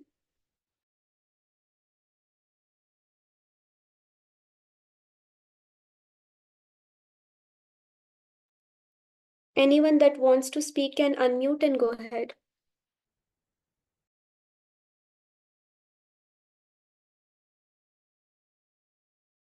Okay, let me start. If we want to really beat China, what is it that we can do as a group? Is my basic question. Okay, Before I that, have we have been to decide whether we want to beat China, right? No, all of us, I no, I assume think that we want to beat China, but what yeah. can we No, do as a group? why do we want to beat China? Why? Okay, Saju, I think everybody's in the consensus that we want to advance as a society, we want to advance as a nation. I don't think there's sufficient backlash to that as a fundamental opposition, right? Like nobody's coming here saying that I want to live in a country that is fundamentally underdeveloped compared to China. Nobody's saying that. So let's get to the basic. Everybody wants this country to develop. Even Western nations want India to develop over China. So let's start with that as the basis. I believe that it's really a matter of like getting the fundamentals right.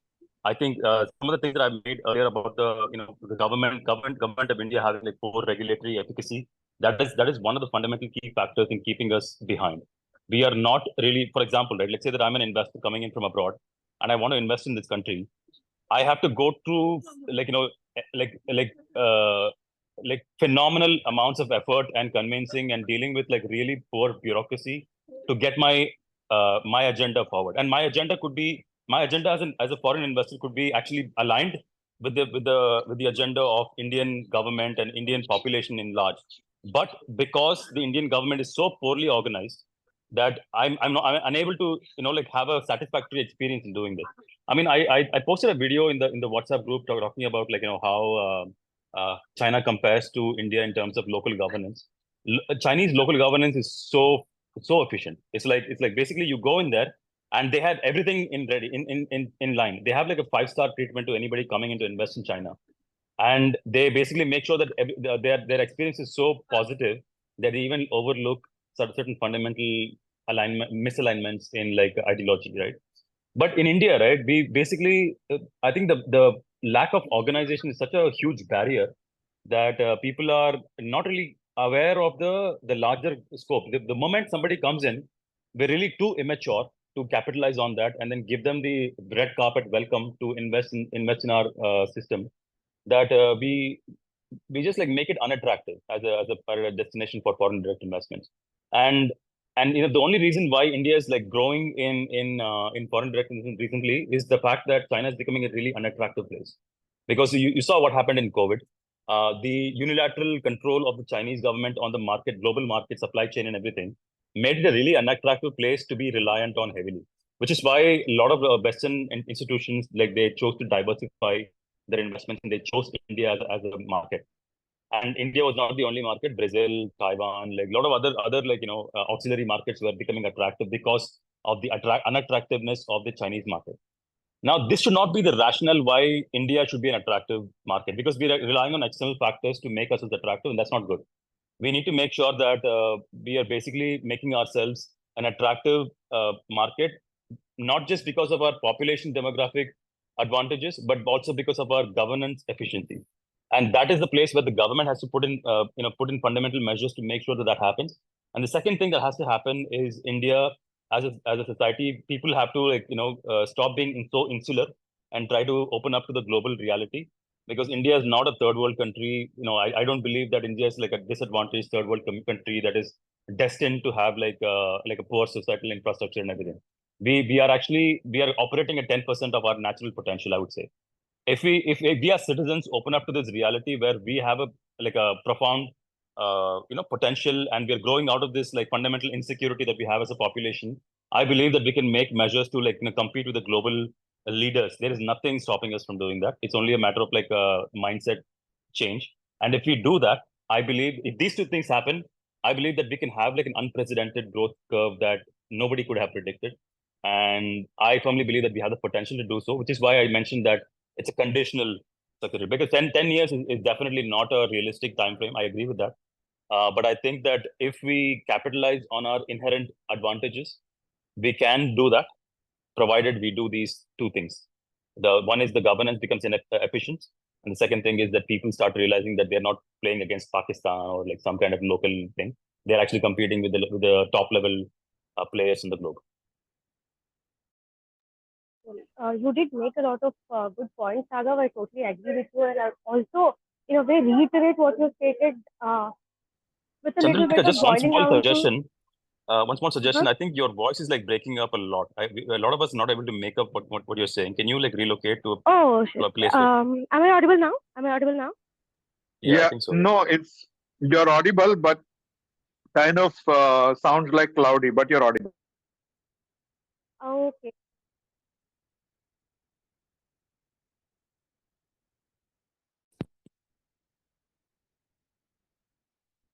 Hello. Is it clear now? Yeah, much better.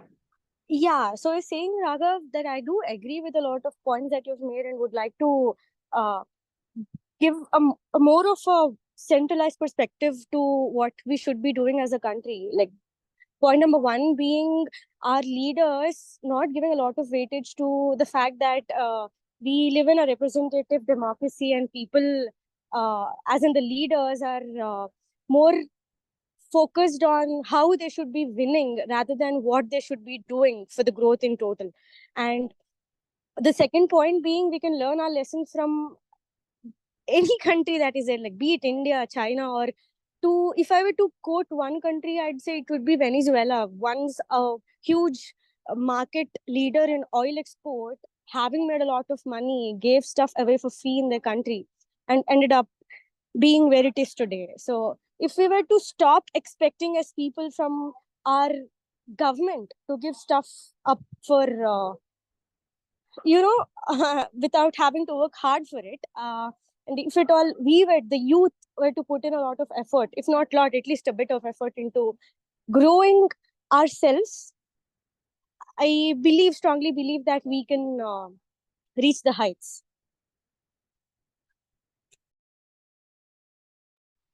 So Raghav, Okay. I just sure. Go ahead. Sorry, please go ahead. Yeah. So Raghav, I'll try. I don't have a full understanding of the governance. Probably you'll, since you're. I'm an academic, so that's why maybe you can. So when you say we want to fix the system, how do you think can it be fixed? See, I can talk about the younger talents in research, what we can do to bring them, up to speed or to compete with the best in the world. That's something my area of expertise is. So, but I wanted to understand when you said the governance, for example, in China, everything is in place. Someone wants to invest, they welcome you with open arms, and everything is enabled very well. So you say in India, see what I hear from someone like Rajiv Chandrasekhar is that they, at least the words tell that they're very open and welcome. So can you just be a little bit specific as to what is lacking? Then I think I'll add on to it. Yeah. Yeah, thanks, Champion. So what I meant by governance inefficacies in the government is, see, there is a lot of like lack of coordination as a society, right? As a culture, we are very disorganized. I mean, it could be owing to the diversity of thoughts and diversity of cultures and diversity of like local leadership and things like that. But the reality is that the local governance is like for example, state governments in India are not very aligned with the central government. But that's not the case in China. China is like top down, pure top down. And they make sure that if you look at the number of like, local government employees compared to the central government employees in China, that's a much higher ratio. They emphasize a lot on the stability and the coherence and the robustness of the local governance over top down, like the higher level structures. They have a small focused central government where it's like they rely heavily on the infrastructure and the efficacy of the local governance. India is not the case. In India, there is a high level of high degree of like cohesion in the central government, but the local governances are like very, very underdeveloped.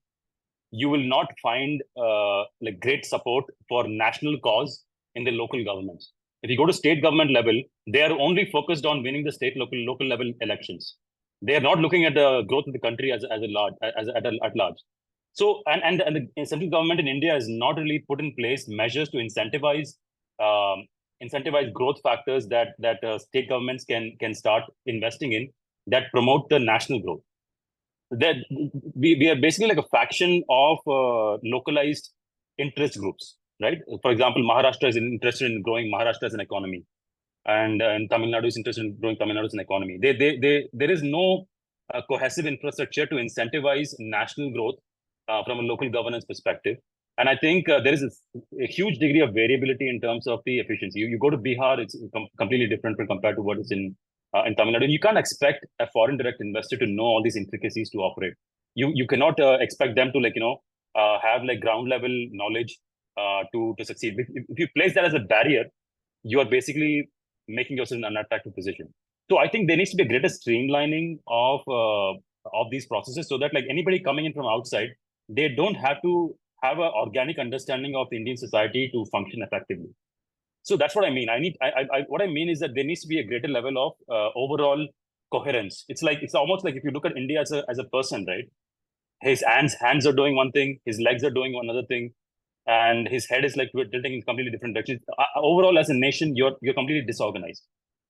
So if you bring that level of like overall cohesive vision, and all the local bodies are aligned with that overall high level cohesive vision, I believe that we actually make it a much more attractive destination for foreign direct investments.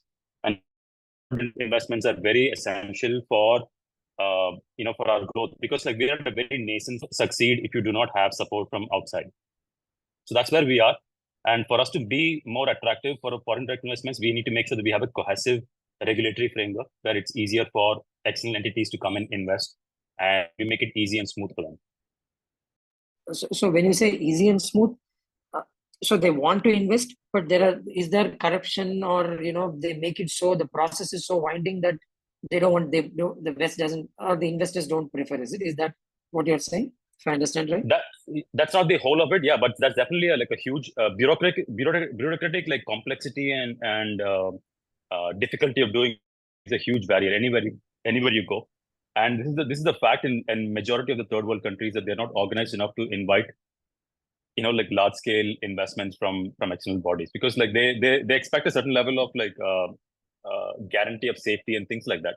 So you have to like understand their needs and invite them like you are inviting a guest to your house, right? And you can't like ask the guest to like say that you have to wait in your room, we'll do a security checkup and then we'll let you in. If you do that, they're not going to come back again, right? That's how what I mean. Like an overall holistic experience is important, and I feel like China does a much better job of like ensuring that level of like inviting atmosphere compared to, because like when somebody's coming in with the sole purpose to invest, their interest is in the guarantee of safety of returns and all these other like safeguards. And China has a disadvantage in that they cannot guarantee like IP theft protections, but India does. But because we are so unorganized in inviting them, we're at a disadvantage. That's what I mean. Okay. So but if I understand right, most of whatever I talk to the guys the McKinsey guys who are doing this surveys in India, they look at talent as the first thing. I mean, they look at, do we have the talent? That's their primary focus. And then what I hear is that they're okay to shell out a few money, even if the governments are corrupt, they're able to shell out a few million. And this is above that, is it? It's corruption, and the systems are much, much slower. So if, for example, we are talking about the manufacturing units, right, in India. One big problem is finding the talent in large numbers. China already has it in place. India, to train the talent and have them, is a big challenge right now. And manufacturing requires a different discipline. At least Indians have not demonstrated that yet. For example, like someone said, in software, we do have a good number in design space. For example, I'm not sure how many of you are from semiconductors here, but generally when you fabricate a chip, there is the conceptual part, when you are actually designing something and then manufacturing something. So the design is done in the software space. We use softwares and to do the design part. It's like mechanical, right? So we do the blueprint and some guy implements it. And the Indians are good at the design part. So that's our strength right now. And if you see, it's very interesting. I'm just quoting that story. It just starts by 4 or 5 professors of IITs in 1960s, right? So that's when those 4 or 5 guys they created. It's like a binary tree. It just expanded, exponentially. The number of engineers expanded. So we have that advantage. In fact, even a lot of Chinese companies. I know there are 2-3 startups in India which are going in very great directions now. Financially, they're all going in the unicorn modes, and most of them are owned by Chinese capitalists. So they are capitalizing on the Indian design space. So that's our strength. But the reason why these Indian design companies couldn't operate in India is because we don't have the manufacturing. The manufacturing, now we are realizing it's a big bottleneck. Even if you design a chip, when you want to fabricate it and test it, China still has the best ecosystem in the world.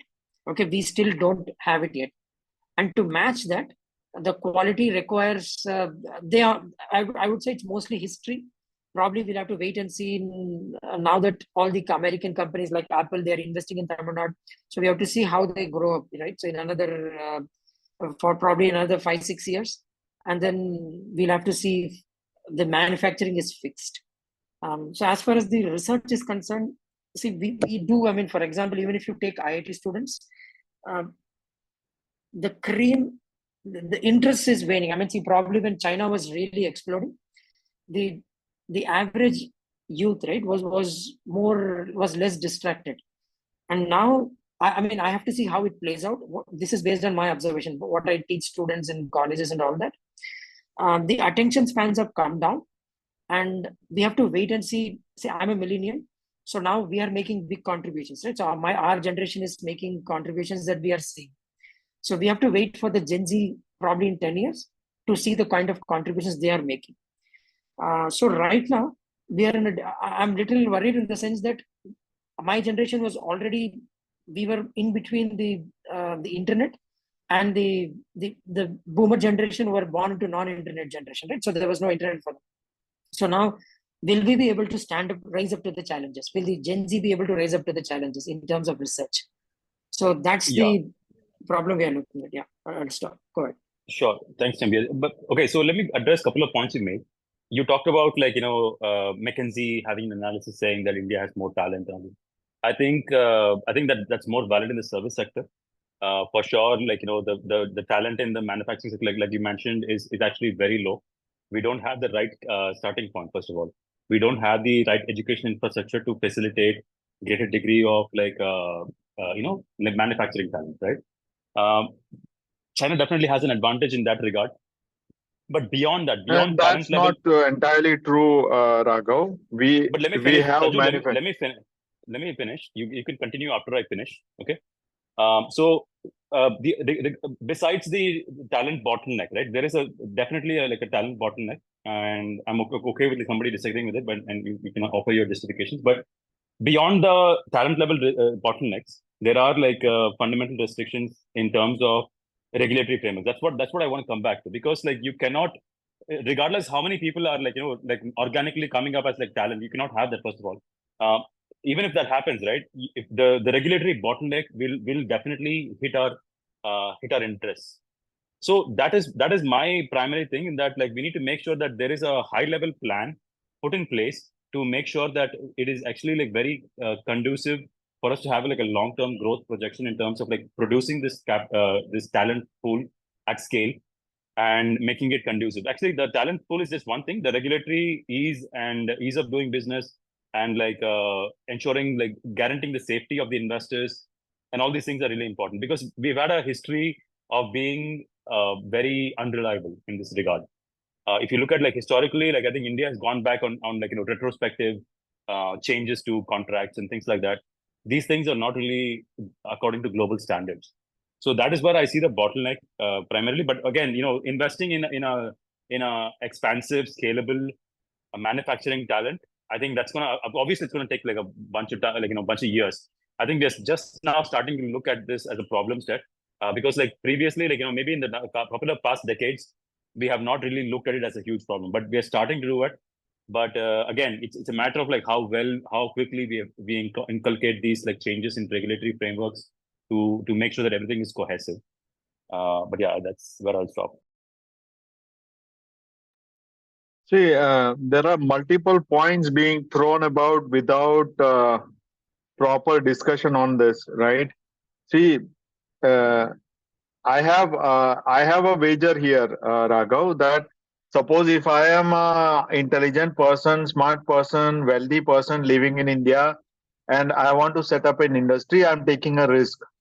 So that risk is usually funded by someone.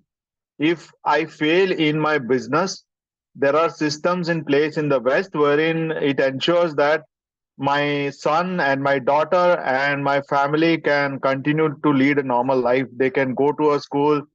They will have basic social welfare. They will not be thrown out of their house, etc., etc.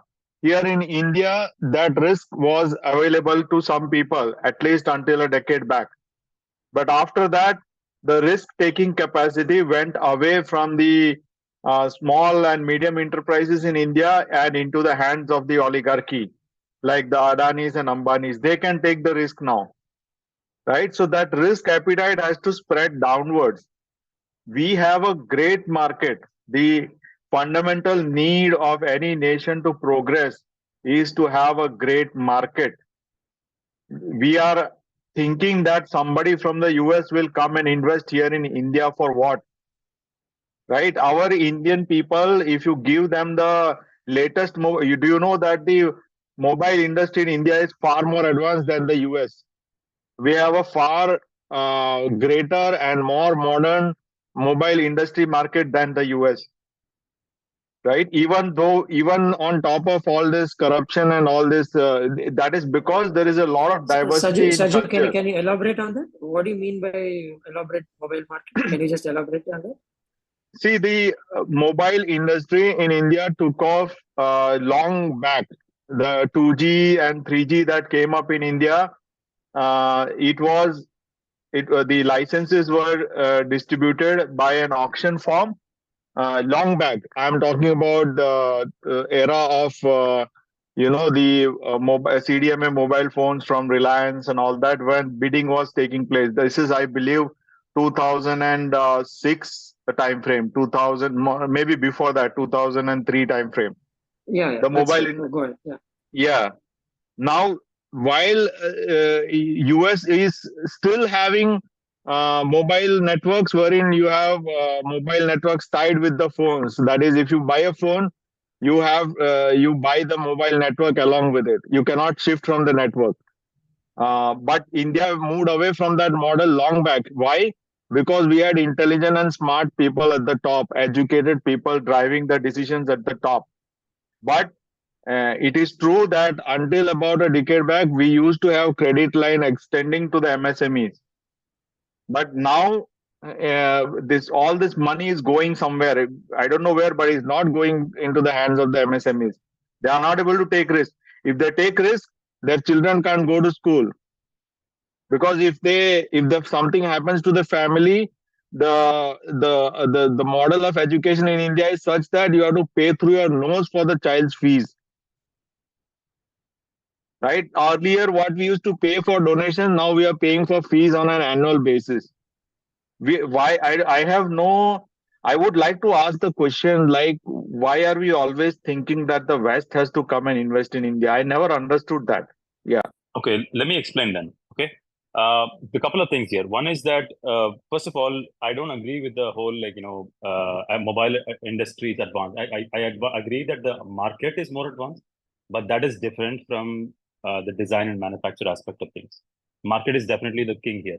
India is like one of the most burgeoning markets for advanced mobile technologies and things like that. People in Indian market are much more discerning, much more demanding, and you can argue about their ability to purchasing potential, but in terms of like the scale and everything, I think India is an attractive destination as a market. But in terms of coming to the manufacturing and design aspects, I think Chembian argued about how there are like a few IIT professors who are doing the design things. That's not going to yield in national level economic progress. Design is more like something that is individually credited. And if they manage to get the credit for their individual contributions, they will benefit as individuals. They're not going to contribute that is not going to contribute to the national growth as such. Only manufacturing is going to contribute to the national economic progress, and India is definitely. Raghav, can you clarify what do you mean design is not? So if I have a design company, let's say it's valued at $1 billion, is it not valuable? I don't understand that statement. No, you can have a design company, but I don't see. I mean, at least I'm not informed about like design level innovations happening in India. I think we are very, very far behind in terms of design innovation. No, I think maybe I mean this is something I can mean. I used to work for I'm an academic as well. So see, design, we are good. In fact, all the best engineers in the United States, a good chunk of them are Indians. Indians and Chinese. I'm not talking about the ethnic advantage. I'm talking about national advantage. Everybody who's advantage. Listen, everybody's advantage in design, they have to leave this country to succeed. That is a fundamental lacking of this nation. Okay, so I know that I've been to outside the country because it's not difficult to catch up. We are already there. It's not difficult. The design space, manufacturing is the bigger problem. I agree. Yes. I agree with that. What I'm saying is, even if you're advanced in design thinking and all that, you have to make sure that you're in an atmosphere where your design thinking is incentivized. We are not in that country right now. India is not an attractive place for you to be a design thinking innovator. Okay, so India is not a very attractive place to be at the forefront of innovation because we are still in the process of getting there. If you want to be like if you're an individual who's very focused on your growth as an individual, and you have a lot of caliber for innovation and design thinking, you have to emigrate out of this country to fulfill your maximum potential. That is a bottleneck that we have. Disagree. I mean, I'll tell you this. Just a small point. I mean, you've made great point. Just that point alone, I think it's coming from lack of knowledge because see, I am somebody who teaches IIT students, right? So the students have not for example, today, if you're a design talent in especially computer science and electrical engineering, India has all the best designs that you can get. We easily outnumber Europe. Europe is like, I mean, today in India, it's easy to get pay scales. If you're like, see, this again applies to a very small percentage, but because the design space itself is very small, we in Indian salaries are better than Europe. So going abroad is a very, it is. I mean, in my field, yes. I mean, probably if there is any computer scientist. Can you elaborate? Because like as far as I'm aware, even if you're a professor at IITs, you're not even making minimum wage. No. IIT professor is an academic job. Academic job is different. Okay. See, IIT professor salaries will be like what?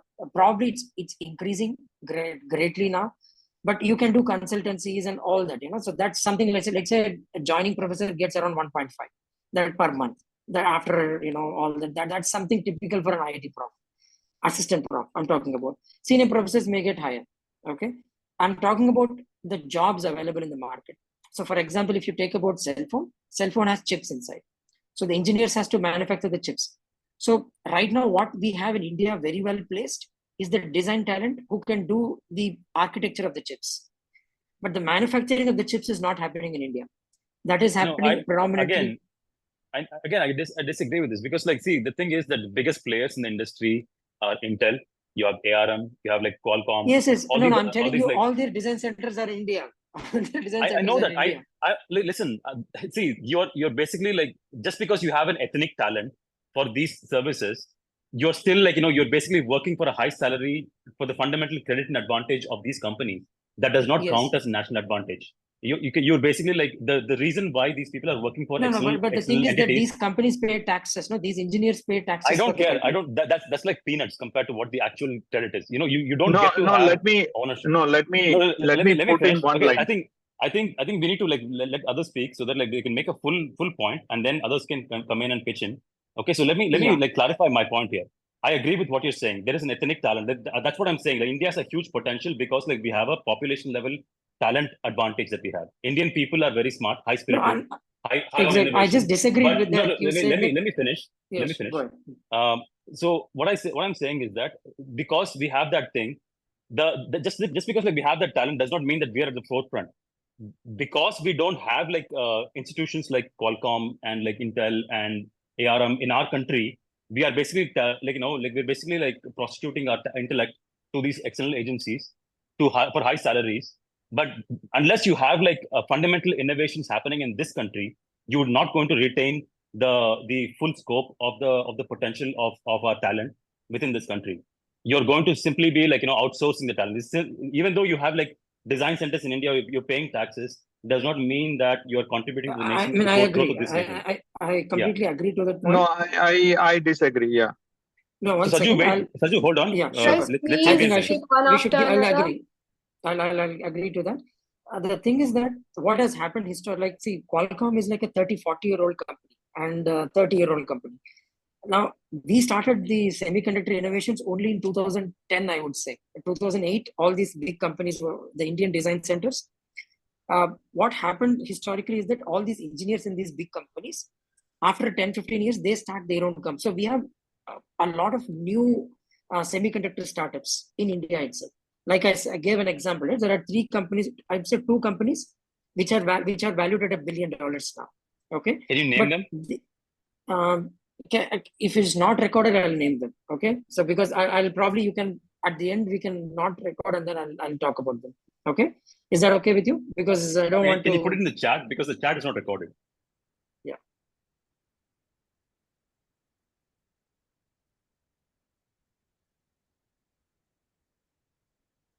Okay. So that's one name that I put it there, and I'll give the others later. So now Sure. the companies, the thing is that they're, as I said, they're owned by Chinese capitalists. The reason was that we didn't have the manufacturing ecosystem in India, and chip design needs manufacturing ecosystem as support for us. And so that's where we are struggling right now, and that's where the investment is now. See, the government, we may say all this, but there are good think tanks in the government too. So they think that we are exceptional in design, and they are forcing the Indian academic system to invest more in the manufacturing sector.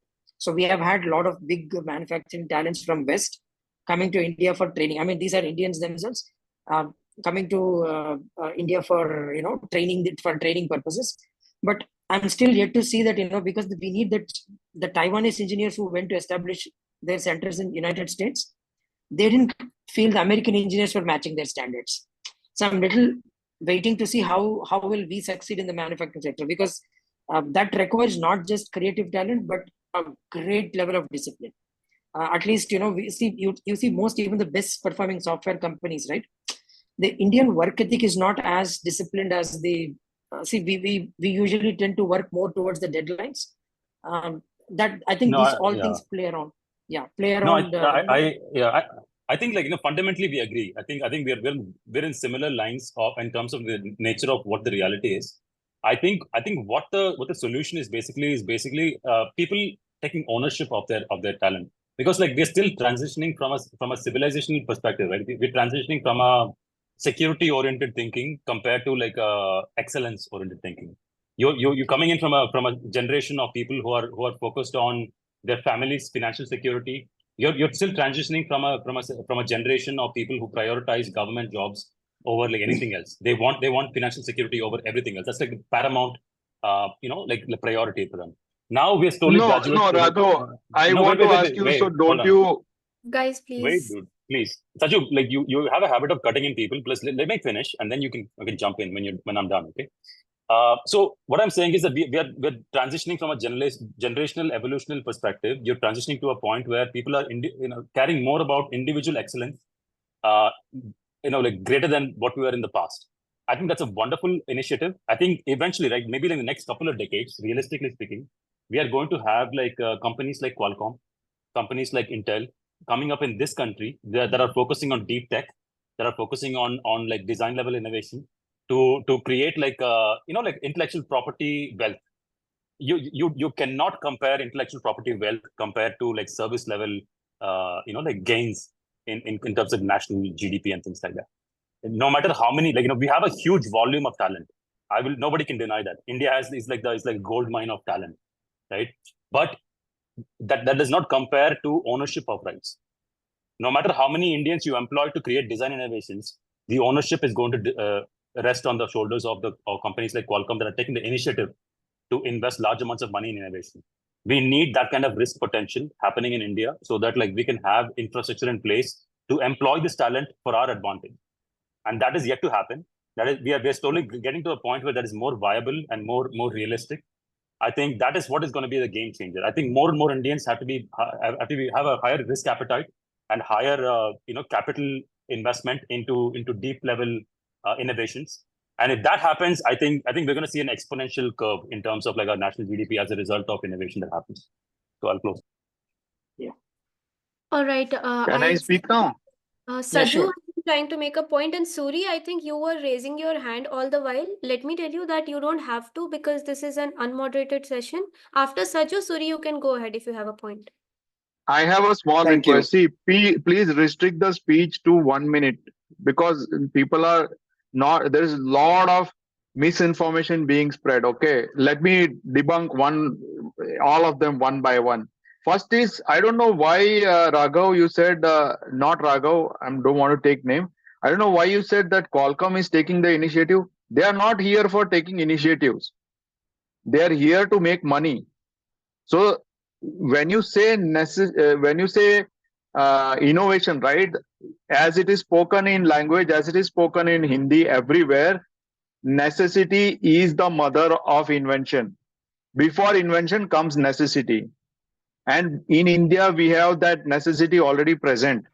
No, I think Right. Saju, he meant in a different context. But yeah, my understanding is he meant like Qualcomm did 30 years ago, we should also do something like that in India. I think that's what he meant. No, Okay, Qualcomm did it because there was a demand in those days for the products manufactured by Qualcomm. Qualcomm did not invent everything in isolation, that they have some few smart engineers sitting in a room and they all are No, doing it invention. was actually done by a professor. No, it's like you Southern California, Ah, right? With it and all that. yeah. So it's just an Okay, innovative idea. They saw a Champion. product in it and did that. Yeah. No, Because Champion, let Qualcomm, him finish. Let him Yeah, finish. sure. Let him finish, and then we'll discuss it. Yeah. yeah. So Saju, go ahead. Yeah.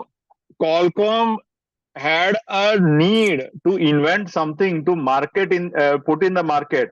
From 1996, I was in the electronics industry, semiconductor industry, but chips in India were sold with the price of 10 rupees and 5 rupees in those days, right? And people did not put up manufacturing labs for semiconductors in India. In fact, in those days, there were hardly 2 semiconductor chip manufacturing companies in India. I forgot the names. It was in Gurgaon somewhere and one in Bangalore. And it was the case because chips were really SCL cheap. was the name. What's the name? SCL was the name. SCL, and one more was there. Express something in Gurgaon was there.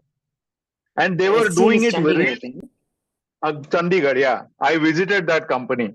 They were doing it really cheap and they were making losses. Right?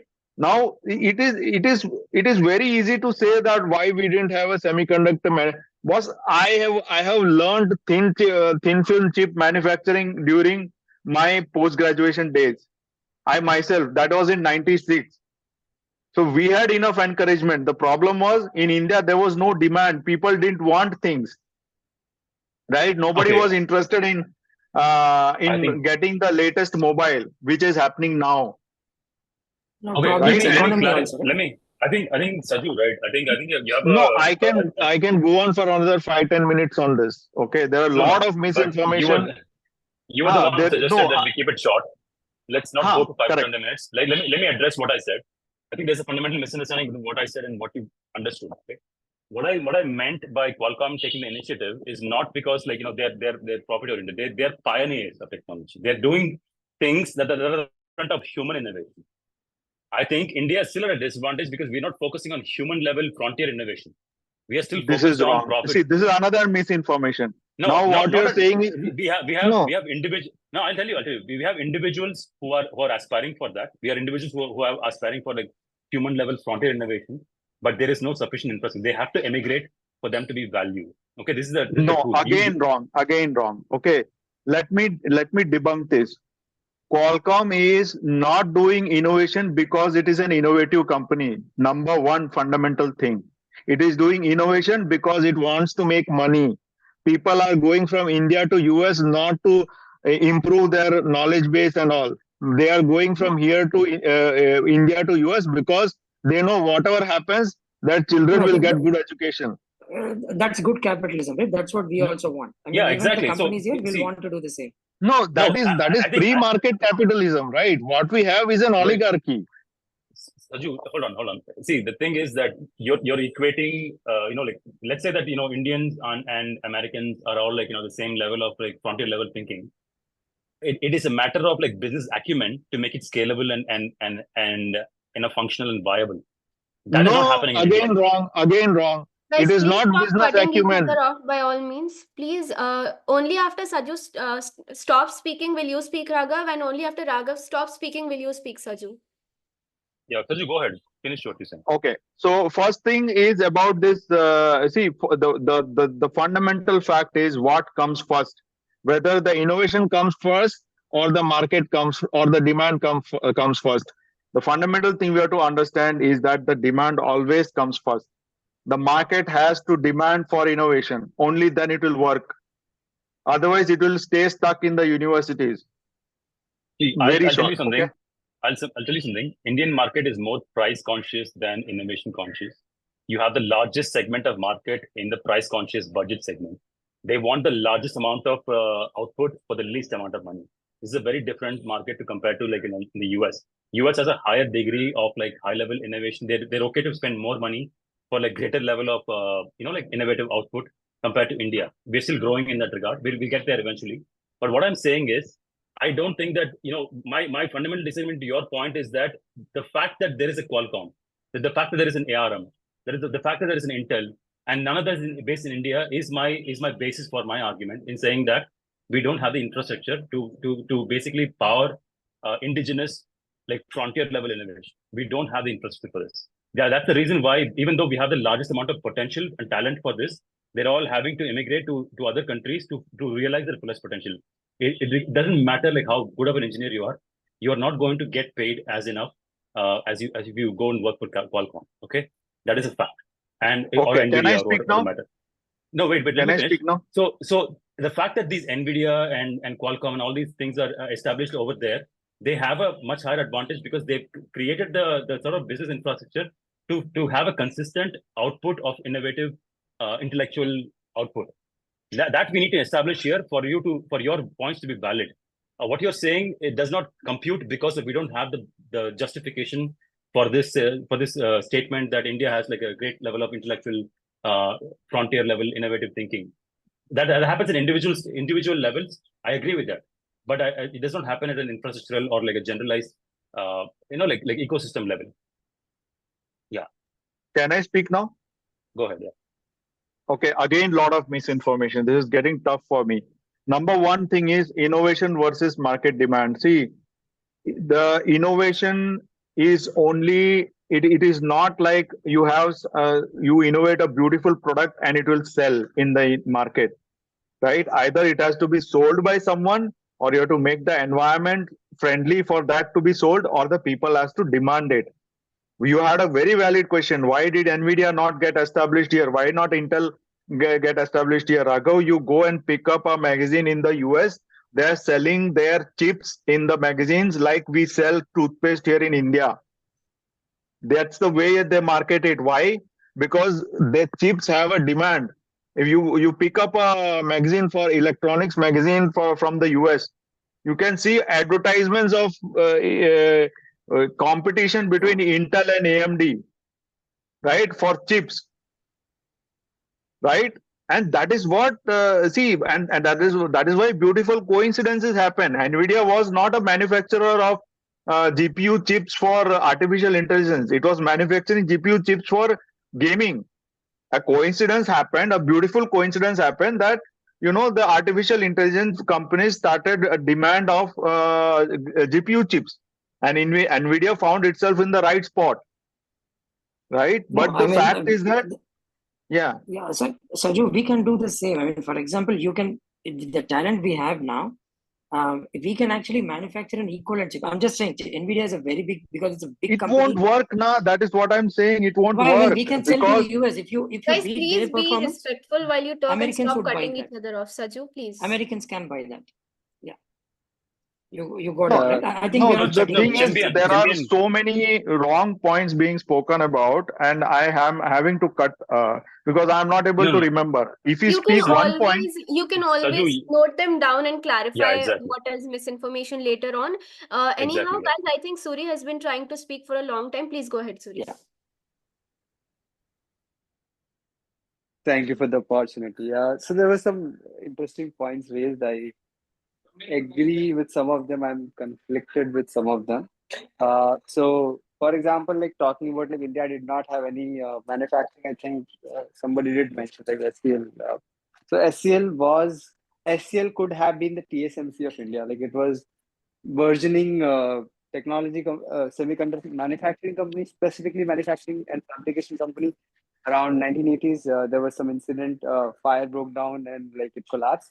And after that, there was not much of an effort made in terms of kind of reinvigorating that. That was more like a public sector funded company. So, and there was fabrication has always been a little bit challenging in terms of getting like uh, outright private sector funding and get it started because of the kind of expenses had and like non-viability of its business in the short term. At least now the market has appetite for something like that, so that is something that will become possible. I think there was a very interesting discussion that happened between Raghav and Champion, and I was very keen on contributing, but it was just a very interesting back and forth. So I think we were talking about like design capabilities and manufacturing capabilities. Those are like two completely different aspects.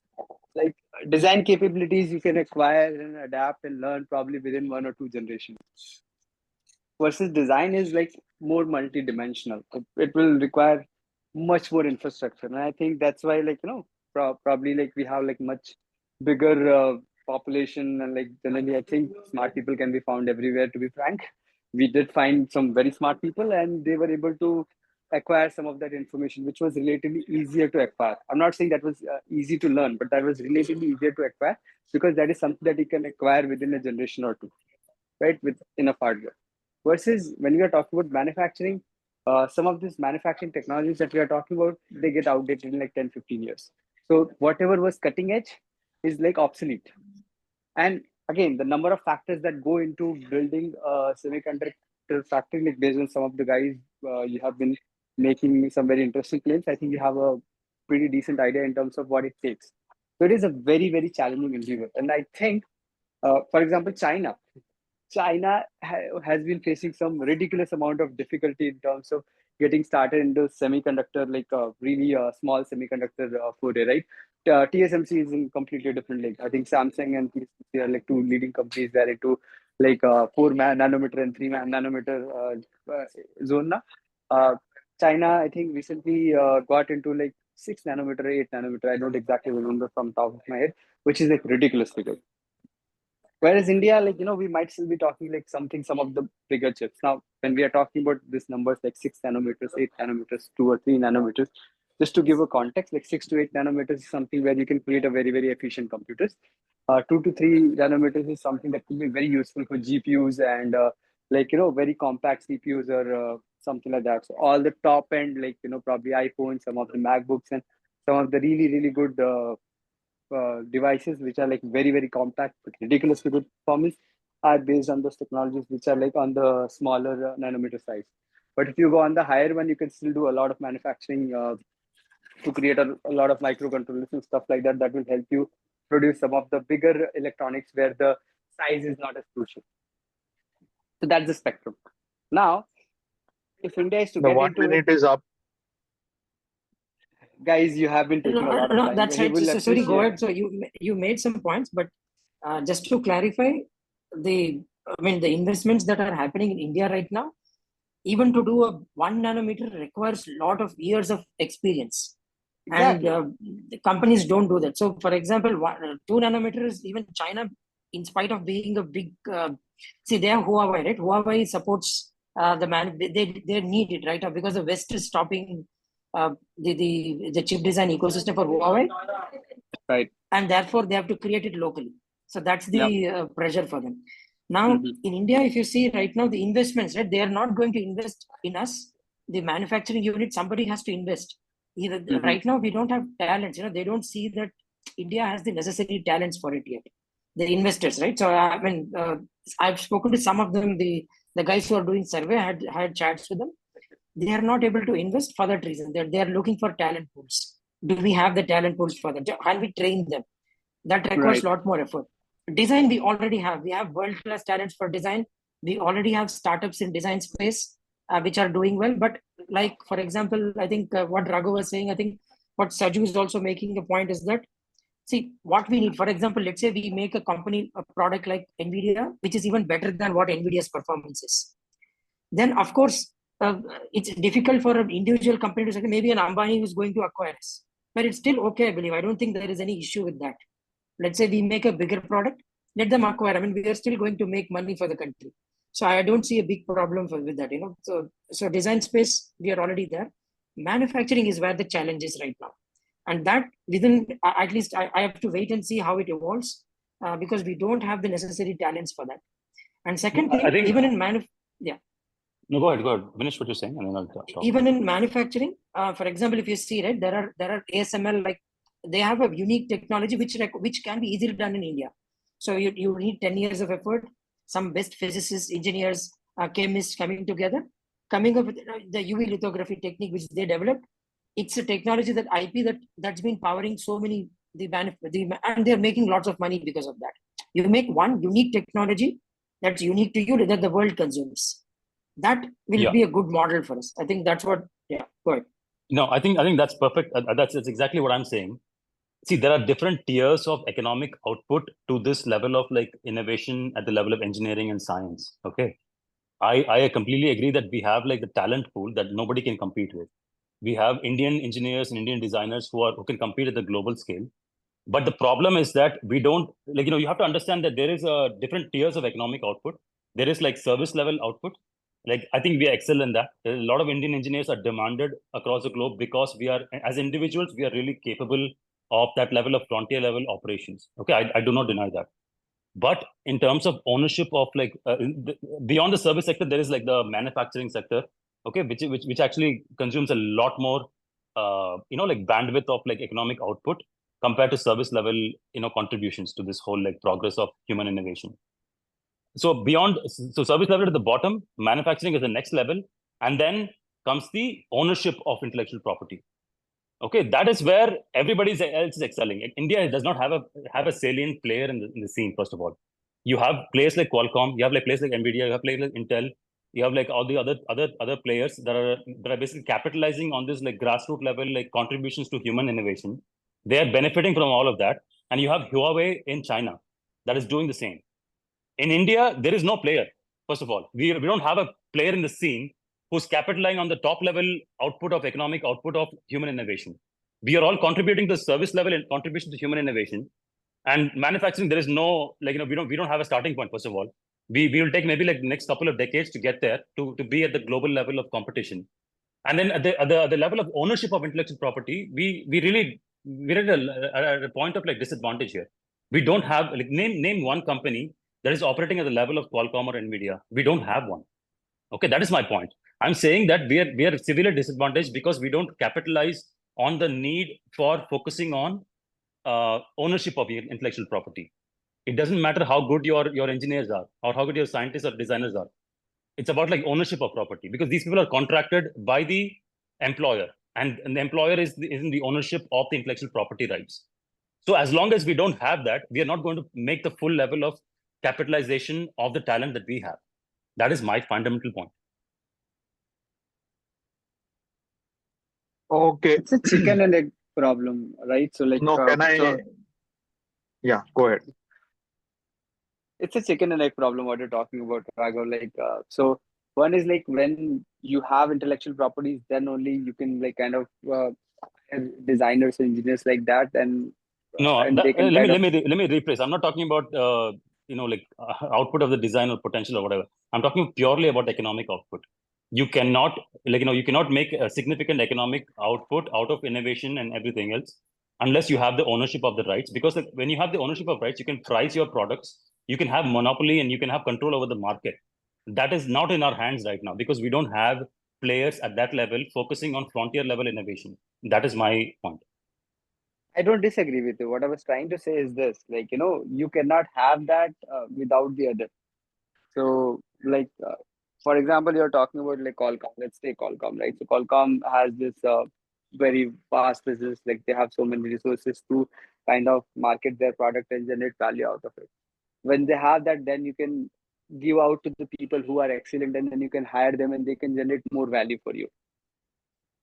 And then again, you will have more IPs, and then you can generate more value out of it.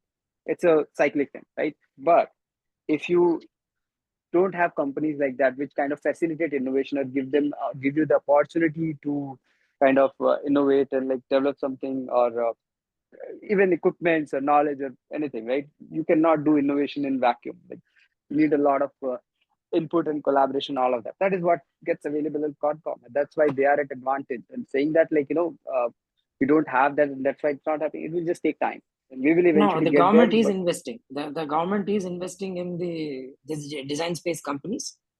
We are trying to make a lot of indigenous for our own products, right? So our own products, we are actually making. Sorry, I just saw some messages. Yeah. I So don't disagree with that thing. What I'm saying, right? I'm saying is it just takes time. Saying that okay, that is what is missing, and if that will come, it will just happen. I don't think so. That would happen. Like it will be a little bit of back and forth. You need to be able to some No, I think, designs. see, the thing is that I think that eventually, right, I think there needs to be a fundamental focus on like ambition.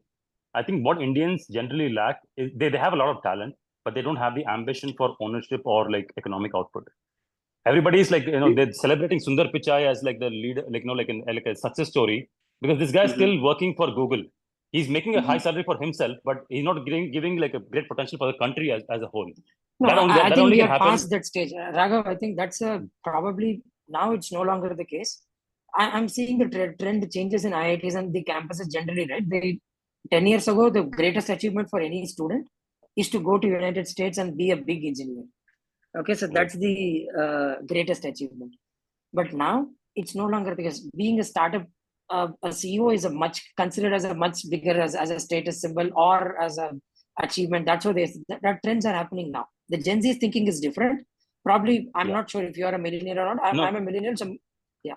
No, I think So I our agree with you. thinking- I agree with you, but the projection is different from demonstrated potential, right? We haven't demonstrated that. We're getting to that trend. I agree with you on that, but we still don't have the names in place. Like I mean, and as long as you cannot name See, an that's why the equivalent to hope is Qualcomm. that the government will push us. That's where we are hoping. Yeah. For China, that's what the government did for them. Baidu, Exactly, whether yeah. it's Baidu or all the other companies, even Huawei, is a heavily government-funded company. It's not a pure capitalism like the American companies. American companies, see, Bell Labs, right? Bell Labs is like a government. They had all the best inventions that you can think of. All the telephone communication, everything was owned by them. And then, so then Americans had good things to look up to also, right? So when Steve Jobs and Gates were youngsters, they were 15-year-olds. They were sending, Armstrong went into space. That's how the heroes. That's how they grew up looking at. Yeah. So they naturally brought that culture in 1980s and all that. And so, see, once you build something so good, everybody wants to go there. That's what happened in Silicon Valley. So we have to build equivalent to that in India. And yeah, I think that will be a very challenging time for us in the coming decade. But see, we do have, I mean, for design spaces, government is trying its best. I mean, at least that's the impression. I think the bigger problems the governments are facing right now is that we have 70% poor, and we don't want to focus on 1%. Because the 70% poor, if they help, they get votes in return. This doesn't translate to vote in return. So that's also their focus. And also the religious thing that I have a take on that is that it is naturally, so generally whole world is becoming more extreme, right? Whether it's far left or far right, that's a general symptom the whole world is going through. And the governments in India today, the far right governments are silent. They don't want to react to it because they benefit from it.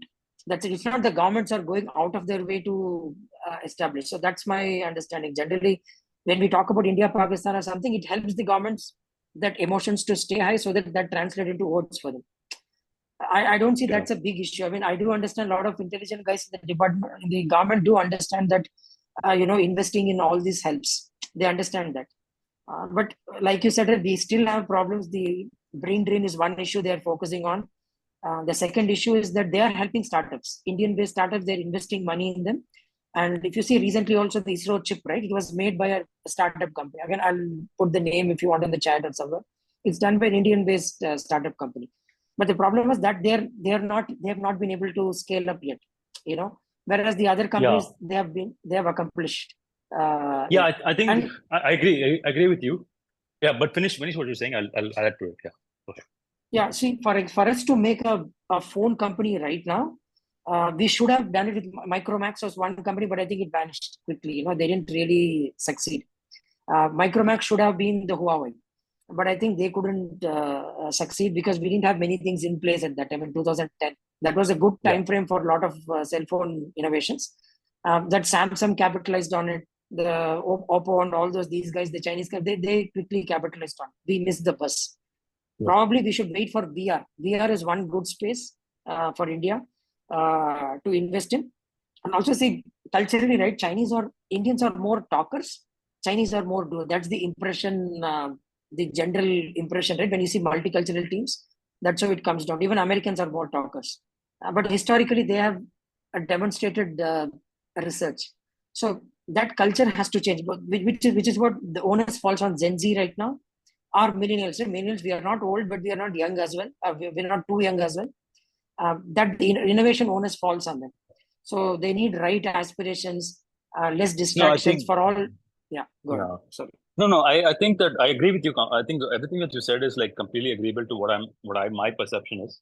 What I think is that, see, you cannot have like 2 or 3 people in a population like India pioneering at that level, and then they're going to succeed. It needs to happen at a large scale level. I think definitely the Gen Z is like much more poised to that level of ambitious thinking.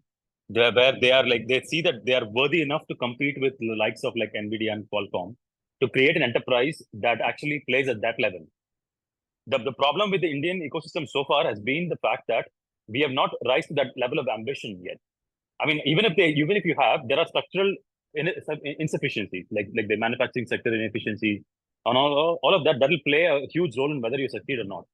And I think generally, like I'm very optimistic. Even though I'm like being very critical of like the Indian positioning right now, I believe that we have a very optimistic prognosis moving forward from now, because there is definitely like an indisputable fact that a larger number of Indian people are trying to aspire to compete at the global level.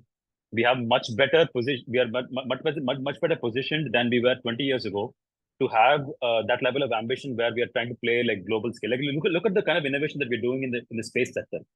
There are players, private players in the space sector that are like kind of astonishing, to be honest. Like I saw this recent press release about this. I forget the name exactly. I think it was like some Agni rocket. There was like a bootstrap. I'm not sure if it was bootstrap, but basically it was a private space agency that launched a rocket and it released satellites, and it's actually under the ambit of the ISRO's private sector partnership. These guys are doing something that the likes of Tesla are playing at, and I think that's what we need to see more often. We need to see like ownership and initiative of like frontier level thinking, where they're betting on deep tech innovations to come up like human, expansion of the human frontier of innovation. Until that happens, we are not going to be the primary benefactors of innovation. I will unanimously agree that Indian people have in general higher level of economic, higher level of innovation output. But if you do not, take the ownership of, there's no 1 minute left. But see, if you do not take the ownership of innovation, playing in the frontier level of innovation, you're not going to reap the benefits of the most economic output out of the innovations. So that is something that's going to happen more often as we have greater number of people in the population playing at that scale. I think that's going to happen in the future, but right now we are not there. That's my point. Yes, Aju, go ahead. I think you have a lot to say. Go ahead. I have so many things to say. I have forgotten many of the points. No, I think you should learn to take notes so that you don't make that as a complaint against us, because I have the notes in front of me, but those complexity of the points are so big. Anyway, let me start. We have ambition, we lack opportunity. We have talent, but talent needs a playground to fail before they succeed. Look at the number of startups we had earlier before the stupid angel tax happened. It was a huge number of startups. Many startups have failed. They got funding and then they failed. Right? Look at the double taxation model in India. Income is also taxed and spending is also taxed. Right? So I believe people an electrolithography for a 5 nanometer process costs around I don't know 10 crores or something, which is a very small amount for an Indian government or for an Ambani or Adani. And that fellow, I mean, what to say? Bill Gates is working on a nuclear reactor that runs on molten salt. And we have Ambani and Adani who is importing coal, and the coal gets double the charge while it's on transit from Indonesia to India. That is the kind of stupid games that they're working on with, and they're sitting on crores of taxpayers' money.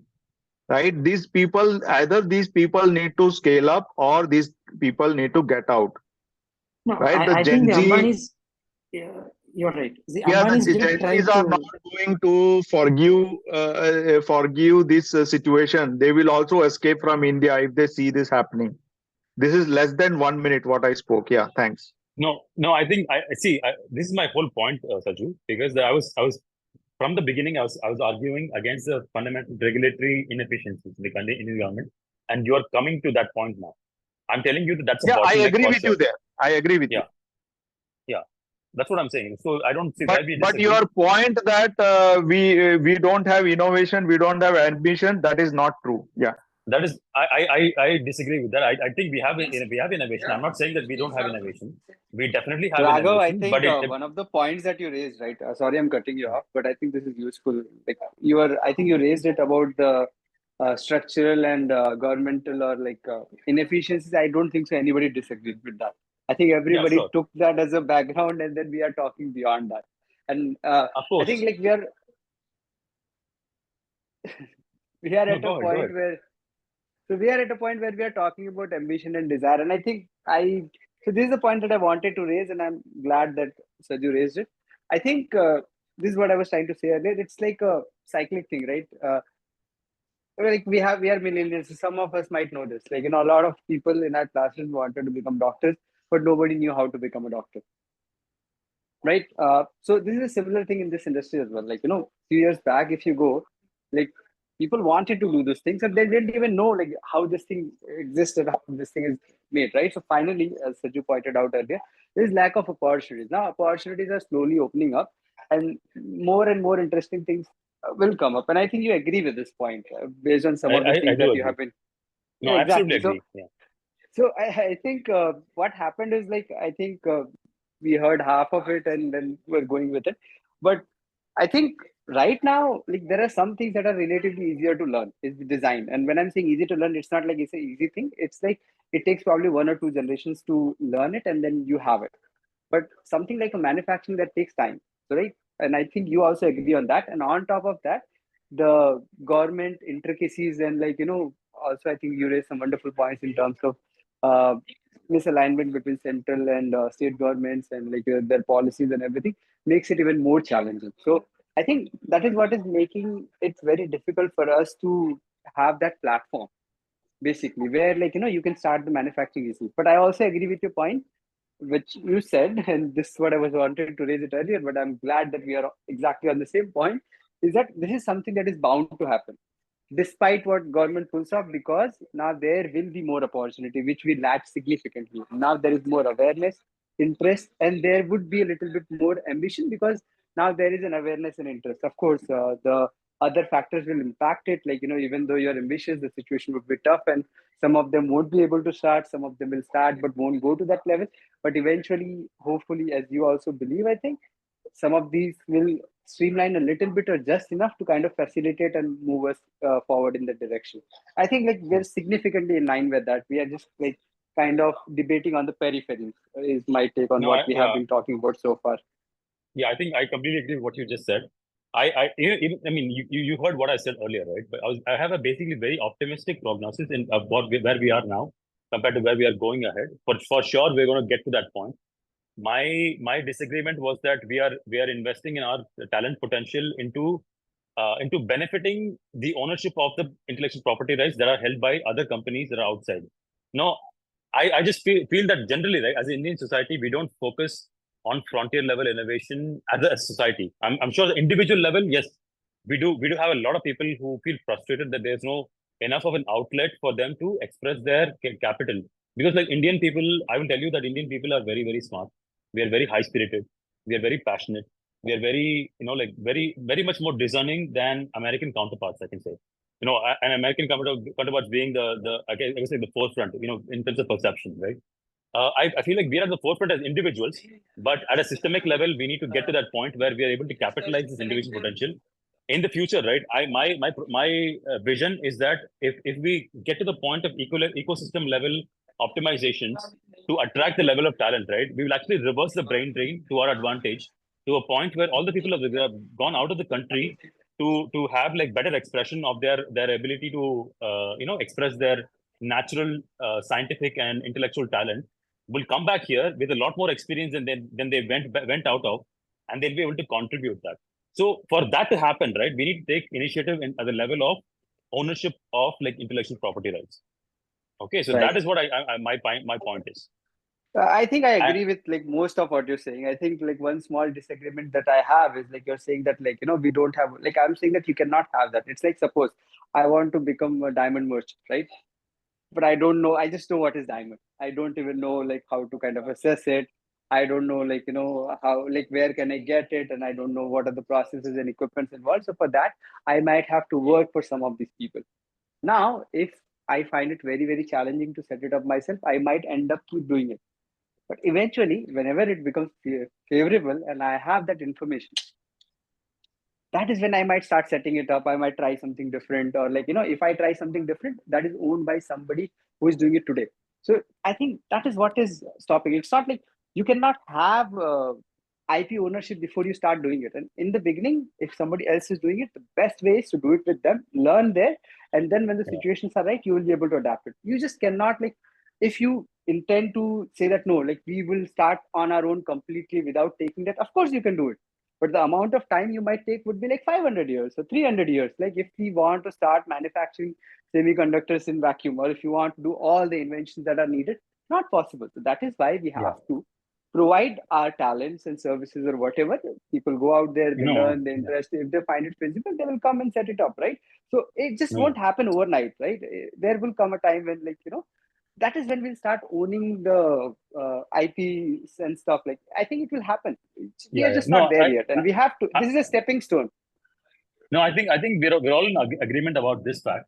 Right. I think No, it's eventually, already right? happened. I mean, the small companies you see in India, they've all engineers who work for these companies, and then they started. That's has happened in India. No, but the Champion, companies I the was thing is, see, the thing is that they have to see if I'm a top level engineer and I'm a top level scientist or a designer. Look at the like, if my focus is on like benefiting myself as an individual and the benefit of my family, I still have a better prospect of getting those benefits if I emigrate to the US. That is the state of No, reality I'm right saying now you don't even Exactly. have to emigrate. Now you don't even have to emigrate. The US companies in India pay you very well. That you don't even have to emigrate anymore. I'm telling you, I'm giving you the statistics, right? All the top talents that I know in the country are in the country who graduated after Right. 2022. No, After but why are you 2022. against immigration? I'm not against immigration. I'm just telling you the stats, what's happening. No, After I'm 2022, against. So I'm against immigration because you're going and serving somebody else. I think it's an inevitable intermediary step. I agree with the fact that this is an no, intermediary step, immigration, right? Raghav, just one point to add. Immigration is good in the past because we were very poor, remittances and all that helped. See, you have to understand the West is also not okay with immigration. The native West doesn't like that. They are just doing it because they have no other option left. It's not that they are welcoming us with open arms. They just don't want. That's the reality you have to live with. And tomorrow you don't know how things will change. If there is a far right governments that come there and they put a restriction, and we should have a place to fall back. So that's why it's very important to develop India. That's an opportunity for us. You know what? The fact that the Western, I don't know about No, opportunity, but I think 1 minute is over, so let me speak. So Raghav, you and everybody just think why a brain drain happens. Why would an individual go do immigration from his perspective, from the individual perspective? He's not going there to be a servant to someone, right? There is a different reason why he's going. It is because intellect searches for intellect and intellect searches for opportunity. He's seeing the opportunity outside, he's not seeing here. Now, what we have to think is why those opportunities don't exist here. Right? When you think in that matter, you will come to the root cause. Yeah. No, I'm saying I think- opportunities exist now. The opportunities exist, and still there are some people who want to go because Champion. of first world and all. Yeah. No. Sure. See, the opportunity exists. That's a very hyperbolic statement. I will tell you that opportunities don't exist to the same level. You have to make a certain level of national sacrifice to stay in India. Okay, first of all, you're never going to get the level of salary and lifestyle experience as if you go to the US. If you go to Silicon Valley and work at the top level institutions that are working in frontiers of scientific technology, you're going to have a much better overall experience. You may not have the citizenship rights and things like that, but you'll have an overall lifestyle experience. So you have to look at it from the perspective of individuals who are optimizing for their own individual benefits. Only then you will say that okay, India is also a great place right now. But right now we have those opportunities in India, but it's in very small numbers. Probably, see, I will tell you that even in IIT, 5% it's accessible. No, if I say that you have to compete with 200 million people to get a job position that's giving you comparable benefits to what you're getting at a 5% competition rate in the US, how is that comparable? First of all, that's capitalism at play. That's not a bad thing. The funny part is, Raghav, is those people work for Google, where majority users of Google are in India. That's fine. It doesn't matter what the market is. I'm talking about the benefit in terms of the individual. No, I will as tell well you, as right? For example, your Apple iPhone's chipset was done in India. So it was done. The design part was done in India, but it was eventually the Qualcomm's team in India did that. But eventually, it was we eventually IP is held by US, and then we ourselves are buying it. We know that the engineers are aware of this idea that we don't own IPs. We are aware of that. See, but the problem is that it's a big ecosystem, Raghu. It's not a very it's a big ecosystem that's in place. Now, even if you start a company in wireless is an extremely challenging market. Okay, you can't make a lot of semiconductor companies are conservative. They look for at least 50% returns, 50% profits. And this is wireless, it's very difficult. Especially cellular markets, it's too difficult to get that amount of returns. So already Qualcomm is it's very aggressive. So if you compete, they will outpace you with numbers, and then it's very difficult to compete with them. Exactly, so which is why my point is you cannot have that level of competence in that regard unless as a population you focus on that as an agenda. Okay. So I'm saying that instead of focusing on your service level contribution, China focused, upon all this came because China enforced they forced the local companies, right? And also they're a more closed economy. So Baidu, all these, they had opportunity to develop all those things. We are more open. We are English speaking, and we are more open. So we consume the West, whatever the West offers, right? Yeah. No, what I'm saying is, as a population, we have to start focusing instead of we're still moving from a generation of people who idolize people like Sundar Pichai, who's basically like a golden cup servant of an external institution. Okay, this guy is not somebody that we should be celebrating. First of all, okay, he's basically a servant of an external entity. If you're focusing on national output and national progress, you need to have institutions in India that are capable of making it attractive for somebody like Sundar Pichai to work with us.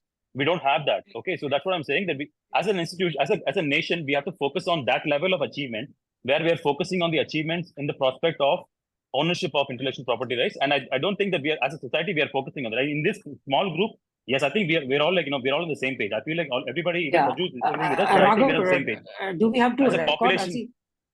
Rose, can you just can we talk without recording? Is that okay? No, it's fine. See, nobody's going to watch this, but see, the thing is that I feel. No, okay, I mean, I'm. First of all, no, what if my see, first of all, right? First of all, right? No, first of all, let me rephrase the objective of the debate club. Okay, Yeah, I'm the founder go of the debate club. I'm not sure if you are aware of this, but I'm the founder of the debate club. My objective of the debate club is to ensure that there is sufficient level of intellectual freedom in expressing your state of view of points of view, and I want you. You have a professor, you have students, you have I guess certain reservations in place in terms of what you can say and what are the consequences of what you say. My goal is to facilitate the platform that will allow you to do that without repercussions. And I agree that we're not at that place yet, but I would love to hear your points of view. Whatever you're able to say in public, as a public platform, you can say it. But if you have more to say, we can connect personally and we can have a discussion. But my goal is that we all feel free to speak our mind without feeling the need for backlash. I think we have the freedom. I would advise you to not be held back by that reservation. But yeah, I would love to hear what you have to say. Yeah, go ahead. Yeah, I mean, see, there are two things. See, generally, Chinese, I do think they are more nationalistic than Indians, which is what, see, also it's culturally, right? There is that inferiority which we are getting over now, which is also getting reflected in movies, right? So, a DDLJ becoming a huge hit is something that was reflective of the times of that time. Now you see more regional films are getting successful because that's reflecting public's perceptions as well. So now we are in a good time. The times are changing. But still, if you see the students or the guys who are immigrating, even if you have equal opportunities in the country, they want a first world's life. Everything is set in place. I want to go there. Now, if I have to do it in India, I have to build everything from scratch. That takes a lot more effort. And it's very natural, right? Most humans prefer a path of least resistance. They want something that's everything. That's what they'll optimize for. They have finite lives. That's what everyone's going to optimize for. So that, and you are expecting the countries, see, and you have to also understand I know that the talent pool is great and all that, but if you're going to compare pound for pound with China, the implementation is not, see, even as a teacher, right, I won't distinguish between races and all that. I'll see whoever is the best. It always, whenever I take in international classes, right, whenever I hold some classes, it's always Chinese students will perform better. That's the general impression. The effort they put in is great. Indian students, I do see occasionally, but the number is very small. Even if you see, go to IITs and all, the number who's like really good is very, very small. And that's what I was talking about. No, because the smart people, they don't want to stick to IITs because IITs, like, I have a personal opinion that IITs are intellectually inferior.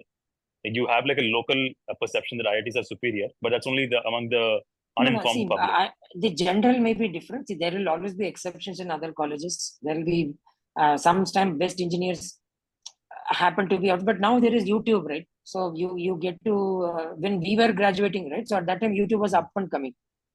We hardly had any information on YouTube. So if you have to get into IIT, you have to go through coaching. Now you don't need that. You can actually be from a small, I've had cases where students come from very remote places in Northeast who are really good, who learned everything based on YouTube, who cracking exams and all that. No, that's what I'm saying. That's what I'm saying, that we don't have the infrastructure to have a place like, Harvard or Oxford or Cambridge or whatever. There are actually, these students at Oxford and Harvard, they don't have to rely on YouTube. They have like fundamental infrastructure at these institutions that facilitate that level of innovation thinking. No, I'm talking IITs about are not that level. High school. I'm talking about high school to IIT entry. Yeah, high but school anybody. To IIT entry. Yeah. No, Guys, I think we have diverged from the topic and like we are talking about like completely different topics. Because he was quoting about IITs not being at the level. I would see some faculties are damn good, okay, but Harvard, and maybe Harvard is not a good example, but let's say MIT in engineering, they have a history of great performance. Okay, IIT Madras is very good. They'll probably deliver you it in very very good. But as you said, concentrated efforts that from center they have to think. Okay, this effort will go on to this. That kind of moment has to come. Agreed. No, actually, we had a topic earlier about like IITs are overhyped. Agree or disagree? Okay, we had a discussion about like IITs a while ago, and see, anybody who's looking at their overall output to human intellectual frontier level contributions, they will see IIT as a sweatshop. IIT is literally a sweatshop. It's basically, you can only get there if you basically manage to get past all the other people who are like denigrating themselves with like inhuman level of like effort into cracking the IIT JEE to get in. This is not about holistic growth as a human being to get in. MIT is not like that. If you want to get into MIT, you need to have like holistic growth as an individual to get in there. Okay, these are different parameters. I think IIT is a very subpar institution. But anyway, like even IIT doesn't have the money to fund fundamental level innovation. Okay, so I don't think IIT is comparable in that scale. I feel like even though you will find individuals who are exceptions, and individual IITians are very good at like competing with like MIT graduates, something like that. I don't believe that we have a systemic advantage. Those are exceptions. You cannot take exceptions and then like make that the extension as the generalization. Yeah. Somebody speak. Yeah. Guys, I really Guys, think we've diverted completely from the topic. Yes, yes. Yeah, Go ahead. we go ahead. have. Discussing whether India No, will no, beat China in no. the See, the next 10 problem years is, now. see, India beating in China. See, we are having a discussion. What's useful, right? So, what's useful? Let's say, can you make a change? Debate is fine. The goal of a debate is usually to see that, okay, can it translate to some action? So that's the hope, right? You put in something in space. That's the hope of a debate. Yes. So I'm just saying, see, I'm looking at it like, what can be done? Where are we? I'm just giving my thoughts, and then seeing maybe he's also into. Probably he's in startup space. That's what I gather. And No, so probably this is the intent. No. No, I'll say I am in a startup space. I went to the US as a brain drain. I'm a product of brain drain. Okay, I'm coming in from that perspective. The only reason I went to the US was that as an individual, I cannot see a potential for me to grow as an individual unless I leave this country. Okay, so I have a very very strong understanding No, of I the think when ecosystem did you here. leave? I mean, I'm seeing. I I never left left in India. I left in 2008 and again in 2012. And the thing is that you cannot. The quality of experience that I had in top level institutions in this country compared to mediocre level institutions in the US are fundamentally like generation level apart. Okay, like if I went to the top level institution in this country, I cannot connect with people who are talking at frontier level discussions compared to like a mediocre level professors at an unknown institution in the US, because they have a culture of like aspiring to that extent. So when I say there is an ambition deficit, I'm talking about that. Indian people are not really aspiring to compete at the global level at the human innovation. Like if we're not competing at the level of like innovating as a human race, we are competing still at the level of like competing with Pakistan and China. This is not the No, level I of think you're competition. talking. See, you should understand two things, right? So that is the public perception and average citizen's No, opinion. I see. Innovation I is see you're that. talking about a very small percentage of people. Okay, No, that's you're not. I believe Yeah. that there is a huge impact that public perception has on the public aspirations. First of all, okay, so like if you have like 200 million people competing for IIT JEEs instead of like competing for innovation and in the No, startup 200 million space. is a big number. I don't think 200 million are competing, but yeah, 8 lakh students competing. So that's okay. No, anyway, I'm just JEE, giving as a hypothetical. 20 lakh people, yeah. Anyways, that doesn't No, matter. JEE, I think it Just was 8 lakh last year. Anyways, yeah.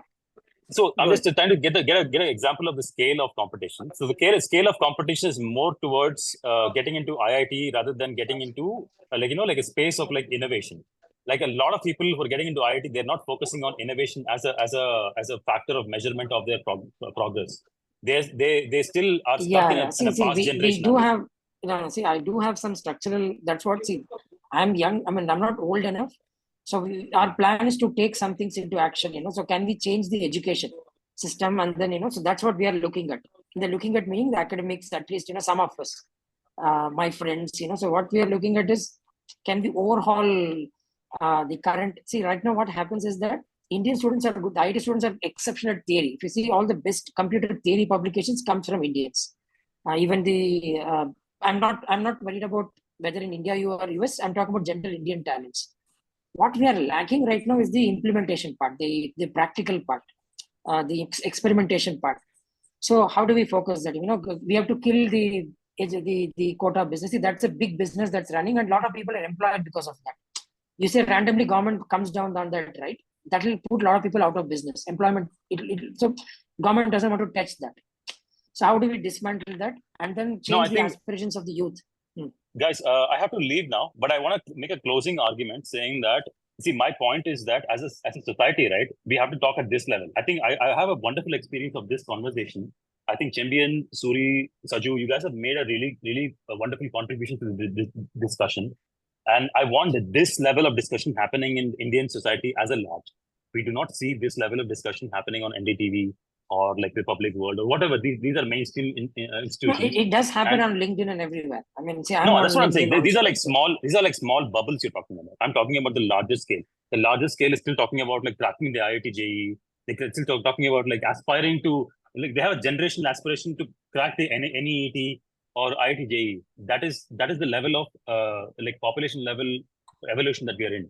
What I'm saying is, my fundamental point is that as a population, we have to aspire to higher goals for us to make advancements in this arena of like us making progress in like intellectual property ownership. Unless you have a large number of people competing for that level of economic output and ownership of intellectual property rights, you're not going to have the advances. So that is my resting case. I will stop here. It's been a really, honestly, this has been a really wonderful discussion. I really value you guys' inputs. Even though we disagree, I think it's been a really productive discussion. But I do have to go. But yeah, I'll stay for a couple of minutes and then I'll leave. Yeah, Just even wanted I to think highlight. it's been so long. Yeah, go ahead, sorry. So I just wanted to highlight one thing. I think I agree with pretty much what Raghav is saying. I think one fundamental point that I disagree with is like I think he's somewhat against immigration, or like people going out, or like I think it's a stepping stone. And like once the opportunities are equal, people will be going all over. Right now, it's No, not equal. I think I agree, because like I don't think I would have stayed in this country and reached the level of personal evolution if I hadn't left. Okay, exactly. The reason But why you came back, right? And some people, Yeah. some or the other, will come back, right? So eventually, No, it will go to the point. And so let me just Yeah. finish this. I think this will be helpful later on, Sure, because sure, I sure. think it is half the context. So like, I think what you said is wonderful. Like right now, we have this bubbles of like amazing conversation, but it is not happening on the NDTV and all of that, because we don't have that kind of scale yet.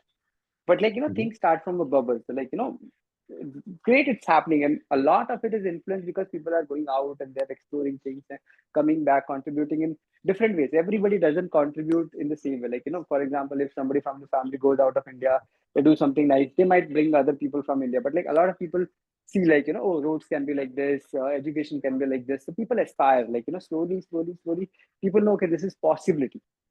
There are two ways. One, you figure out on your own. In some things you can do that much easily, in other things it is much more challenging, and some of the other aspects that we are talking about will take a little bit of churn. So I think this is a very important, useful stepping stone. I think if you try to curb or control immigration, that is not really exactly going to help. Immigration, it's not going to help us in any way.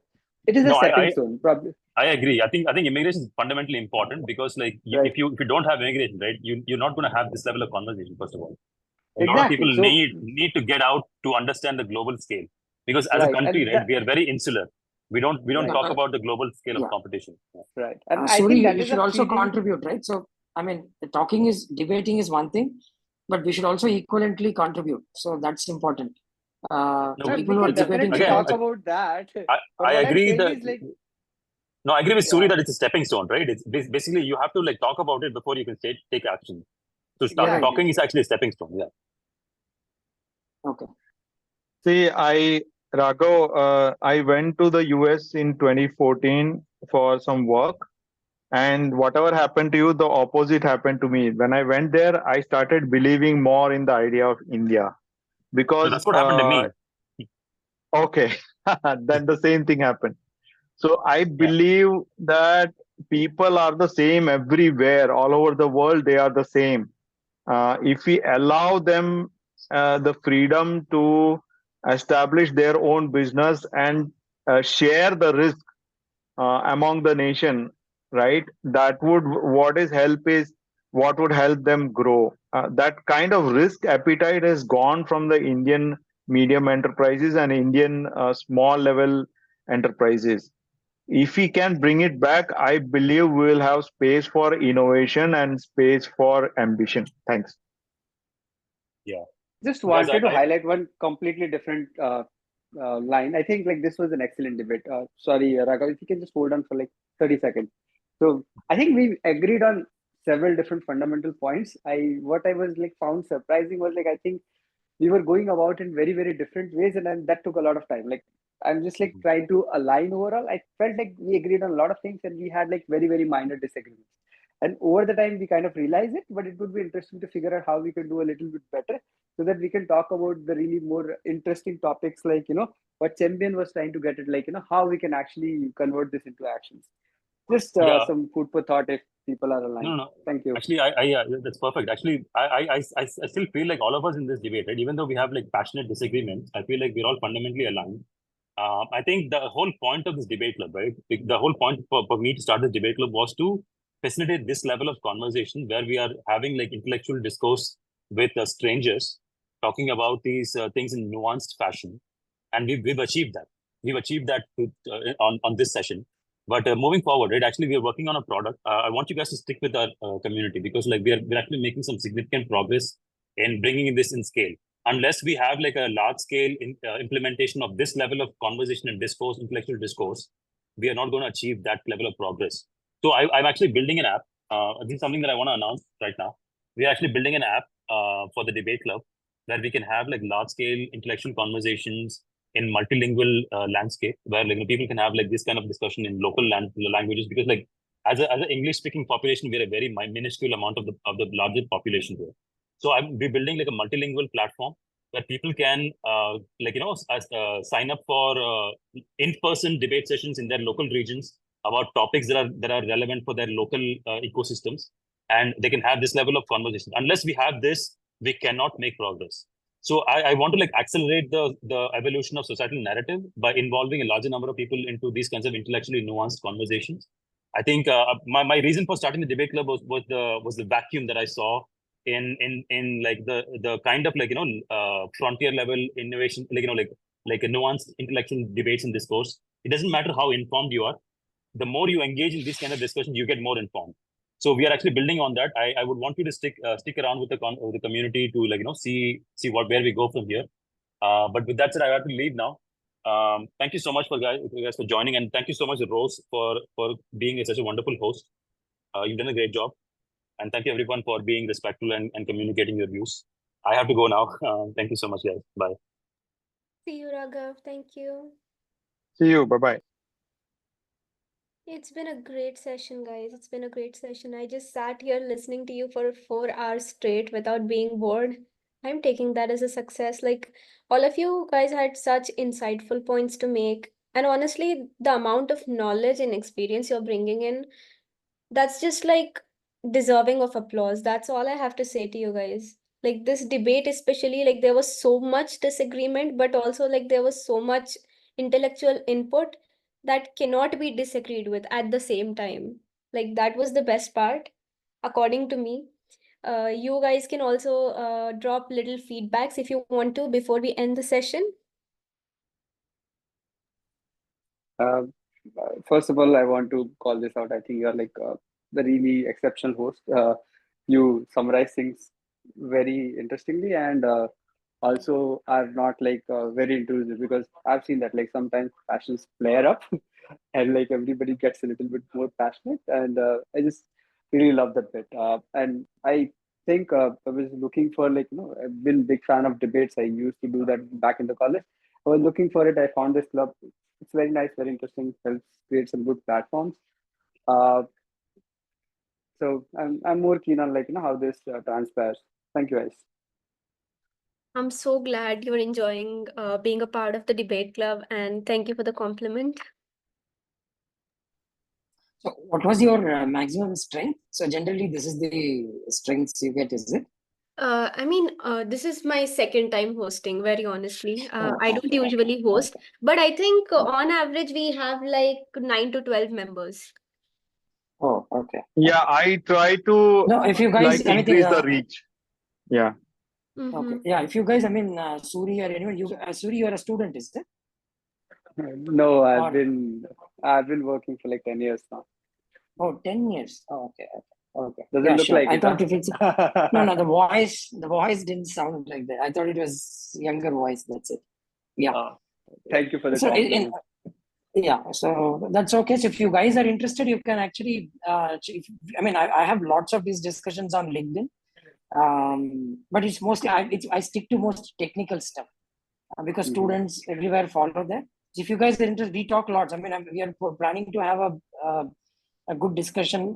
Mainly, it's mostly technical. We post it there. We post it as an article. Any express, you can also share it there. If you are in written, you guys can share it.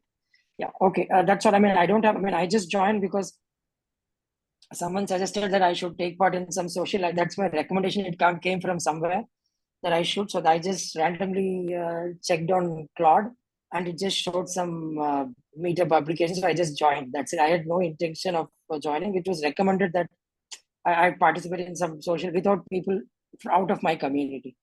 So that's how I just joined here. It was I a hope great you had a good discussion. experience. Yeah, great. Yeah, sure. Thanks a lot. Thank you.